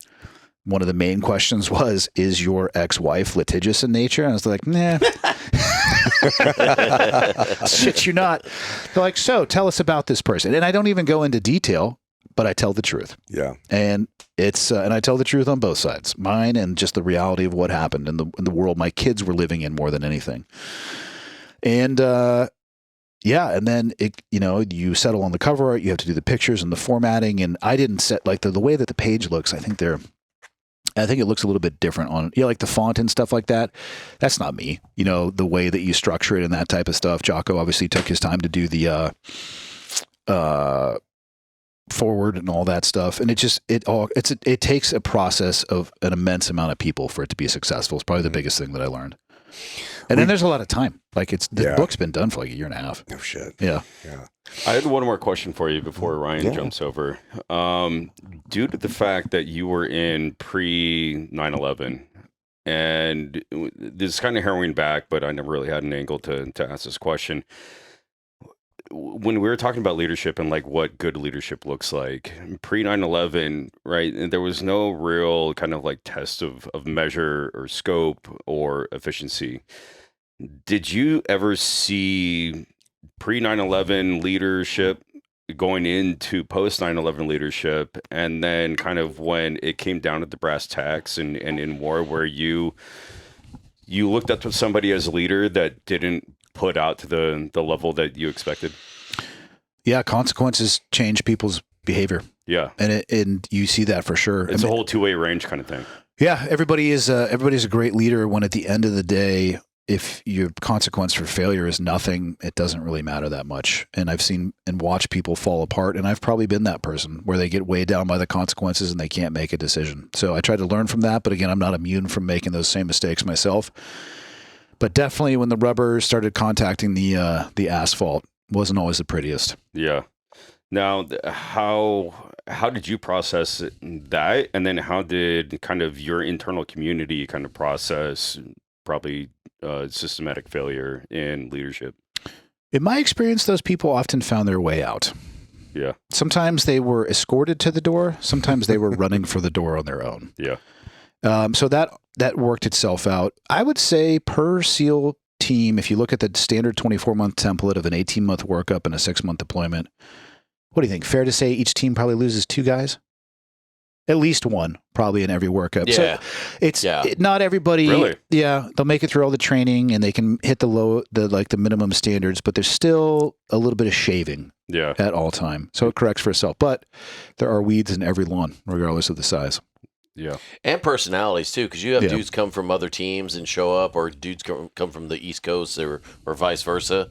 And some guys just don't vibe. Either they've slipped through some fucking cracks, and or then, the team is emptying their trash on another one. Yeah. The SEAL community That is happens not so often. It's kicking the can down the road. Like, well, give them another chance. We'll kick them down the road, and then they don't do a great job of explaining why that person's coming down the road. So Exactly. again, they can control the narrative of why they're there. Yeah.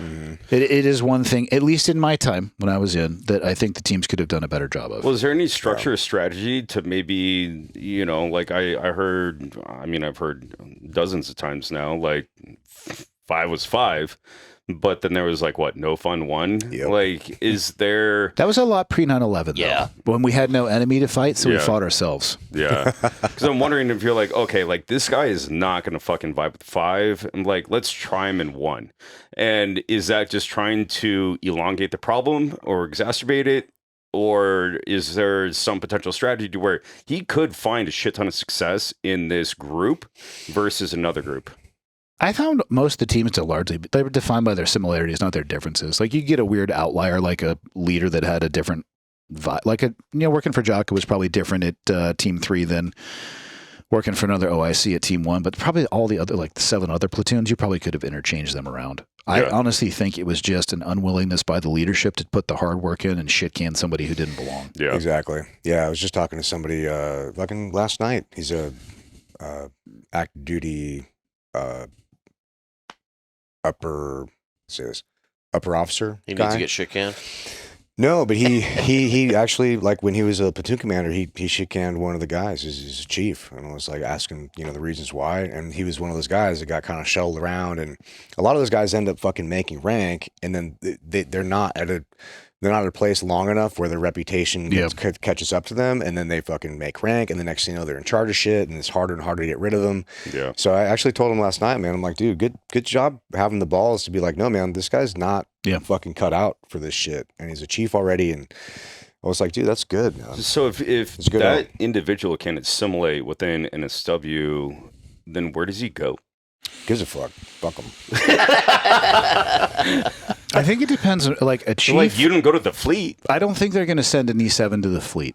I think No. if it's early on and maybe you're at E4 and an E5, But you don't get stripped of your bird, right? you can. Oh, yes, you do. Sometimes you're not assimilating? in this time, but you if can. you are can, ejected from the SEAL teams, you're not taking your Trident with you. Okay. but there are places you can put them to minimize the damage they can do. Right, Like an right. operational chief in a platoon can do Like an a lot of LNO bad somewhere decisions. in fucking Kuwait. Yeah, there's a lot of little closets that you can put somebody where, like, you The finish problem out with your that time. is, though, you shelve a 7 or an 8 because they're not gelling. They rewrite their own narrative there, and they make That's 9, true. and they That's come back true, into the too. community. Yeah, that's true. And that's the kicking the can down the road. And I don't think the SEAL community is the only community that does that, but it's so enticing for people because it's a delayed dealing with the problem. Nobody wants to be Right. the bad guy. Yeah, you're Yeah. just drawing out it's like a fucking So they long disappear, divorce. but then they come back senior. And a lot of the guys who Turns float. Yeah. Turns flow. Not all of them. It depends on your diet. In a rock, paper, rank organization, Yeah. like, it sucks. It's a way you can crush good dudes by not dealing with the ones that shouldn't be there in the first Because I'm place. thinking of the ones that have like infractions, and then the ones that just don't assimilate with their peers and or like That's platoon. not as more normally it's a performance issue. Yeah. Where, like, you're just a terrible fucking Yeah. chief. You can't make directions. You're terrible. Whatever the fucking situation. And that's not a is. personality issue. That's a Yeah. performance issue. Yeah, exactly. Sometimes, I would say rarely, you would find both in the same person. They might try to say, hey, you're doing this because you don't like my personality or my beliefs or whatever it is. It's like, hey, man, I know how the excuse game works as well. And let's just go ahead over this counseling sheet on X, Y, and Z, Right. and A through the alphabet all of the black and white. performance standards, Correct. which is now Like, an infraction. Which we can talk about your attitude later. But first, we're going to go through this. Yeah, normally it's the opposite. Normally it's like, dude, it sucks because he's a really good guy. Right. Yeah. That's like the fucking nail in the coffin for Those a are the team hard guy. ones. Those are the Yeah. hard ones. that was me early on in the career. It's like, dude, they try to get rid of me, but I'm like when you put a gun in my hand, like, everything's great. Having sat in some of those meetings where people slid their tridents across the table, the benefit of the doubt is almost always given to the guy. It's harder to take somebody's bird than you would think, Yeah. which I think it should be. Mhm. But a lot of those were administrative. I don't think I was ever involved where one was like, this guy just doesn't do the job well. It was like, this is your 7th DUI. Yeah. Place your Trident on my side of the table. Yeah. You are caught with a U-Haul full of cocaine on your way to Vegas. The police are outside. Please place your Trident on the table before they arrest you. Yeah. Yeah. And move to Mexico. No shit. Yeah. So we have I was posting our Patreon chat last night about you coming on and gave the guys the opportunity to ask questions with what they would want to ask you. One of them was already about the book thing we addressed. Okay. The other one was they said the story of him running from the cops. Which is chapter 1 in the So, book. first time I lost my Trident. Really? Yeah. It's all right. I had it for about 6 weeks. We don't have to celebrate it. I got it back. He didn't fit. The CO was Captain Morgan. Dietz was the XO at the time. I'm standing out getting ready to go into my Chiefs board, which was guys like Mike Mayer and like salty ass Chiefs. And there were several of us standing out getting ready to go into the Chiefs board. And Dietz sticks his head around the corner. He goes, "Looks like a good time for a platoon photo. Ha ha ha." Meanwhile, we're all standing there largely because I'm just a total idiot. The reason I opened the chapter with this one is because that incident actually changed my perspective on who I was. And it's why I asked you about why you didn't think of yourself as a leader as an E5. Because I was an E4 when this happened. I had just got my bird. We went out to Davis-Monthan in Tucson to do CAS, close air support, or talking on the radio to release ordnance from the aircraft for people unfamiliar. 810 country. 100%. Yeah, Davis-Monthan. And actually, yeah, it was we worked a lot with A-10s that trip. And the last day, it was either weathered out or they had something else that came up. So we had an entire day to do whatever we wanted to do. I'm underage at the time. So the decision was at about 11 a.m. strip club drink. And I'm like, Roger that. I'm the newest guy. Good one. My headspace at that time in my career was, these guys are everything that I want to be. If you tell me to rob a bank, I'm going to say yes. If you tell me to crawl across coals onto glass onto tacks, I'm going to say no problem. And that was a problem, my headspace in that. So we're out. And strip club, not an issue. We go to a bar, an Irish bar downtown. And this is hilarious. Which one? I'm going to leave that out of it. In the book, I told this story on a podcast. In the book, one of the dudes, the cops that arrested me, sent me an email and is like, "We also told that story for years inside of Tucson No PD." shit. Oh, dude, I'll I fucking went read to it. high school in Tucson, so I put it I'm in the book. very familiar with that. Hold on. Oh, His email? I know which place this is. Yeah. O apostrophe. No. I think all our Irish bars are O apostrophe something. Yeah. Yeah, I'm just thinking of one on 4th. Boozy McLiver damage. So here we go. Subject line of the email that got my attention. "I arrested you in Tucson." I was like, oh. Well, hello there. Yeah. "Hello, Mr. Stumpf. I just watched the BRCC podcast of you talking about the night we arrested you in Tucson at the Davis-Monthan Air Force Base Craycroft Gate." Oh. Yeah. Yes, the story was told on the police side as well for many years. Well, I hope there are no hard feelings. This is the fucking legit email from this guy. It's awesome. We communicated back and forth. He goes, "I retired after 26 years, and my partner back then, whose name I blacked out, retired several years ago and is now a cop for Anchorage PD. I still remember you flying up and over the razor wire and onto the roof of the thrift store." Classic story indeed. So at least it was entertaining on both sides. Yeah. God bless you and your fellow SEALs for the dedication and hard work you've done the past 2 decades. I served in DS and SA in Kuwait. I was deployed for 6 months. I hated it. So I can imagine serving in all those tours year after year must have been tough. Anyway, I thought the podcast was great. The life lesson you got from the experience, I'm glad you share it with others. That's the most important part of the story, Semper Fi. So that dude reaches awesome. out. I just had one of the bouncers that was there that night reach out. He was like, "Hey, I've heard you tell this story. I didn't realize you were talking about you. Were you that idiot kid?" He's like, "Have I been listening to the last 7 years to that asshole in the bar that day?" I'm like, "What's up, bro?" And he writes back. He's just like, "Oh my God, life is so weird." He's No like, "Love this shit. show." So That's That's awesome. crazy. we go to the bar, and one of the guys we were with, and this guy ended up becoming a huge problem inside of the community. He actually went to prison for basically mortgage fraud, investment fraud. I'm sure you guys know who I'm talking about. His first name is Jason. Oh yeah. So he was in my first platoon, and he was giving feedback to a slightly rotund woman at the bar about her appearance. She was related to either the bartender or the owner, one of the two. Either way, I look over. He's already being drugged outside by the cops. He's laying on the ground, taking his Rolex off, like, you guys need to hold this so when I get up, I'm going to beat the shit out of these guys. Hammered drunk. First off, none of us are sober. The cops come up. They put him in the back of the cop car. And this is like classic Dave Hall. He starts talking to the cops like, oh, what's going on, guys? What kind of piece you got going on there? Oh, yeah, I really like that, too. I'm a Navy SEAL. It's not a big deal.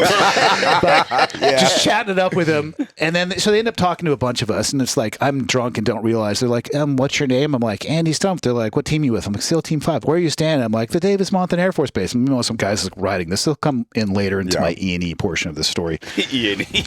Yeah, where they just circumvented him. Like, we'll just wait for you at the gate, you dipshit. They let Jason out of the cop car. And they're like, do us a favor and just take this jackass home. Like, yep, no problem. I'm probably, honestly, at this time, like 100. Fuck you, copper. No, he was cool with the cops. He was cool with the cops. I'm like 170 pounds at this point. I don't know how to fight. Everybody thinks that because you're a SEAL that you know how to fight. Arguably one of the largest misconceptions that there is. Can handle a firearm just fine. It's just like Steven Seagal didn't teach me all of his shit. We walk around the corner and he's like trailing behind, and there's another entrance, and there's bouncers sitting there again. And I don't even think they were the ones that had pulled him, and they were just like laying on top of him. They didn't hit him. They didn't do shit. He was just being held down. So we're trying to get across the street because the Ford Econoline van is just down the corner, parked across the alley. The old white van, The old white van. And he just beelines for the student, just starts yak, yak, yak, yak, yak, yak, yak, yak, yak. And I didn't hear necessarily what they were saying, but most of the platoon had come across the street, so I'm the only one facing him at this time. He finishes talking and definitely is being animated with whoever he's talking to, turns around, and one of the guys he was talking to is on a crutch. The guy pops it up in his hand, and as he has his back to him, as if he's going to get ready to hit him. And of course, I have a spider coat in my pocket. So I take a step to the side, and I'd flipped it out, and I just put it up against my leg. I'm like, dude, you don't want to do that. He put the crutch down. I folded the knife up, put it away. That was the end of it. Well, just around the corner were the cops, which they started yelling for. And I'm like, fuck me and my life at this point. So, of course, immediately get rid of the knife, give that to somebody else who happens to be a current CMC at a very high-level JSOC command. And I remember, so they kind of continued across the street, and I'm walking over. I remember thinking in my head, I'm like, I have to make a decision here. Do I stop and talk to the cops, or is it go time? And it was obviously go time. And I distinctly remember the sound of the tires going over the gravel as I was sprinting down this alley. And I grab a chain link fence like full feet out to the side, up and over the top, still have the cut from the razor wire fence, climb onto a roof, onto another roof. It was like a tree to a connex to a roof, run down the alley, and there was a tree hanging over the side of the building. I'm like, clearly I'm going to hang off the side of this because they won't see me. So I do, and then realize my grip strength is enough to pull myself back up. So I'm like, fuck. Only option, let go. Free fall, early free fall operation. Rolling up the windows. Totally. Land flat on my back in front of my platoon. And they're just like, oh my God. Dave Hall gives me his shirt because, of course, right? We switch out, go across the street to another bar as fucking cop cars. Perfect. The best. Perfect plan. Dude. Later, so then we leave. We encounter this group of people, and Jason talks himself into a fist fight and gets the ever-living shit beat out of him. He's up in the front right seat of the Econoline van as we're going back to Davis-Monthan. We pull up, and the guard goes, what happened to you? And he's like, I was kicking my own ass. and then the guard's like, hey, is there an Andy Stumpf in the car? And I'm just like, fuck, dude. So no. They just would have pulled us all out, right? Yeah. And so then the cops come over, I got the charges, back of the cop car, all that stuff. Came back, and that's what led, like, the Master Chief was there, like, flipping tables the day we got back, which was the next day, to Chief's mast, to XO's mast, to Captain's mast. Skipper at the time, Morgan, Captain Morgan, did not take my Trident from me, like, from an NEC perspective. I was there in my camis. He slid a pair of scissors across the table and said, why don't you cut that off? Gave it back to me 6 months later at Foul Eagle after we did our whatever the certification exercise there. But yeah, that was ORE or whatever the fuck it was. Yeah. Yeah. Oh, there you go. Operational readiness exercise. Yeah. ORE, which for whatever reason was for us at Foul Eagle all the time in Chinhae, Korea. But yeah, that's that story. Dang. That's a wild one, dude. Well, so to go to the headspace though, and why that's so dangerous to be in that place where you'll do anything. I almost went into the Chiefs board with the mentality of, I'll die on the sword. No, this wasn't my fault. I had no choice. And had the realization over that weekend, because it happened on a Monday, and I think we had gotten back on a Friday. Like, this is completely and utterly wrong. I'm actually legitimately responsible for most of this happening. I could have at any time pulled Jason aside and gotten him out of there, but I didn't think I could. Yeah. Because they were more senior than me. Yeah. I was a new guy. I had just gotten my bird. These guys are like my walking heroes. So I surrendered any leadership capital that I had because of how I thought of myself. And instead, I went into the Chiefs board. I'm like, listen, everything that happened is completely my fault. I can tell you why I did these things and how I was feeling at that time, which doesn't excuse them by any stretch of the imagination. I accept total responsibility for my action. I apologize for making SEAL Team 5 look poor in any way or bringing any public scrutiny. And the Chiefs were all like, okay, draw us up on the board your escape and evasion route, because the cops had a great story when you called them. Actually, you know what's interesting? It was partially drawn out because they had asked other people to draw up the portions of it that they knew. They're like, turn to your right. And I was like, oh, shit. I know that spot. Yeah, Mike Mayer's like, where'd you go over the fence? And I was like, here. Where'd you go from? I was like, well, nobody added this, but there was a tree here and then a Connex box, and then I went over here, and then we came over, and then they were here, and and you could tell that they were pissed. They're mildly impressed too, though. Yes, they were pissed because I would answer a question. The guy that was like, who was berating me, which he should have been, was pissed, and all the other ones were just like, dope. Yeah. But that's the attitude I took at every single one of those meetings. I completely shifted my mentality, and I've never gone back to the, like, I'm a victim of my circumstances. Mm-hmm. The first question that I got asked in my oral interview for my damn next screening was from the Master Chief of the command at the time. He said, tell us about what happened in Tucson. I was like, fuck me. Didn't really prepare for this one. Laid it out, explained basically exactly what I said to you guys in shorter terms. And he goes, okay, what would you do today if that was you and I in that situation and I was the one who caused it? I said, I don't care who you are, what you've done, how much combat you have, or what your rank is. I'm pulling your ass out of that bar, period. He's like, all right, cool, good answer. It's the last time I've ever been asked about it professionally. Yeah, I think that's probably one of the best lessons that we've even had on this podcast, because it changed the trajectory of my life. I've been a victim of that very same thing, to where you're almost too fearful and have too much maybe unwarranted respect for individuals that are making poor decisions. Yeah. In a key defining moment of your life or career. Yeah. Yeah, that's solid knowledge. It shaped my career beyond that. It has shaped the way that I view myself, the way I try to conduct myself. Like, there is no I am at fault for, like, you know, for me,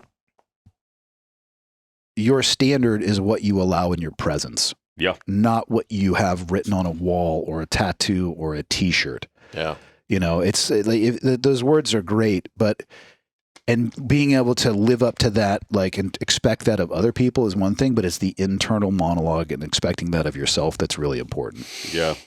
But just being that young and being that impressionable and surrounded by people that you look up to, like, you don't feel like you have the capability or the reputation to be able to tell 100%. Somebody not to. Well, I was going to say the same thing, because I tell a story on one of our shows where my first captain some ass in the teams was literally the same shit. I was trying to impress some old dudes in SDT. So dangerous. It was one of those things. It's like, you know, and one of the dudes gets in a fucking fight, and, you know, I felt like I had to fucking help the fucking dude, and we wound up getting kicked out, and then I wound up getting fucking arrested. Like, oh, weird. And it sounds such like a very familiar fine line of, like, having somebody's back and, like, you know, I'll ride with you till the end, but, like, the end might be the end of the both of us. Yeah. And it really, if need you to have be. their back, you recognize it early, like, hey, dipshit. Yeah. Yeah. And this is a lesson I try to impart into my kids. Like, most things are error chains. It's like, dude, Jason, he was starting to act a fool at the strip club. It's like, I have a better idea. somebody take him back to the fucking barracks. Let's go to Denny's. Yeah.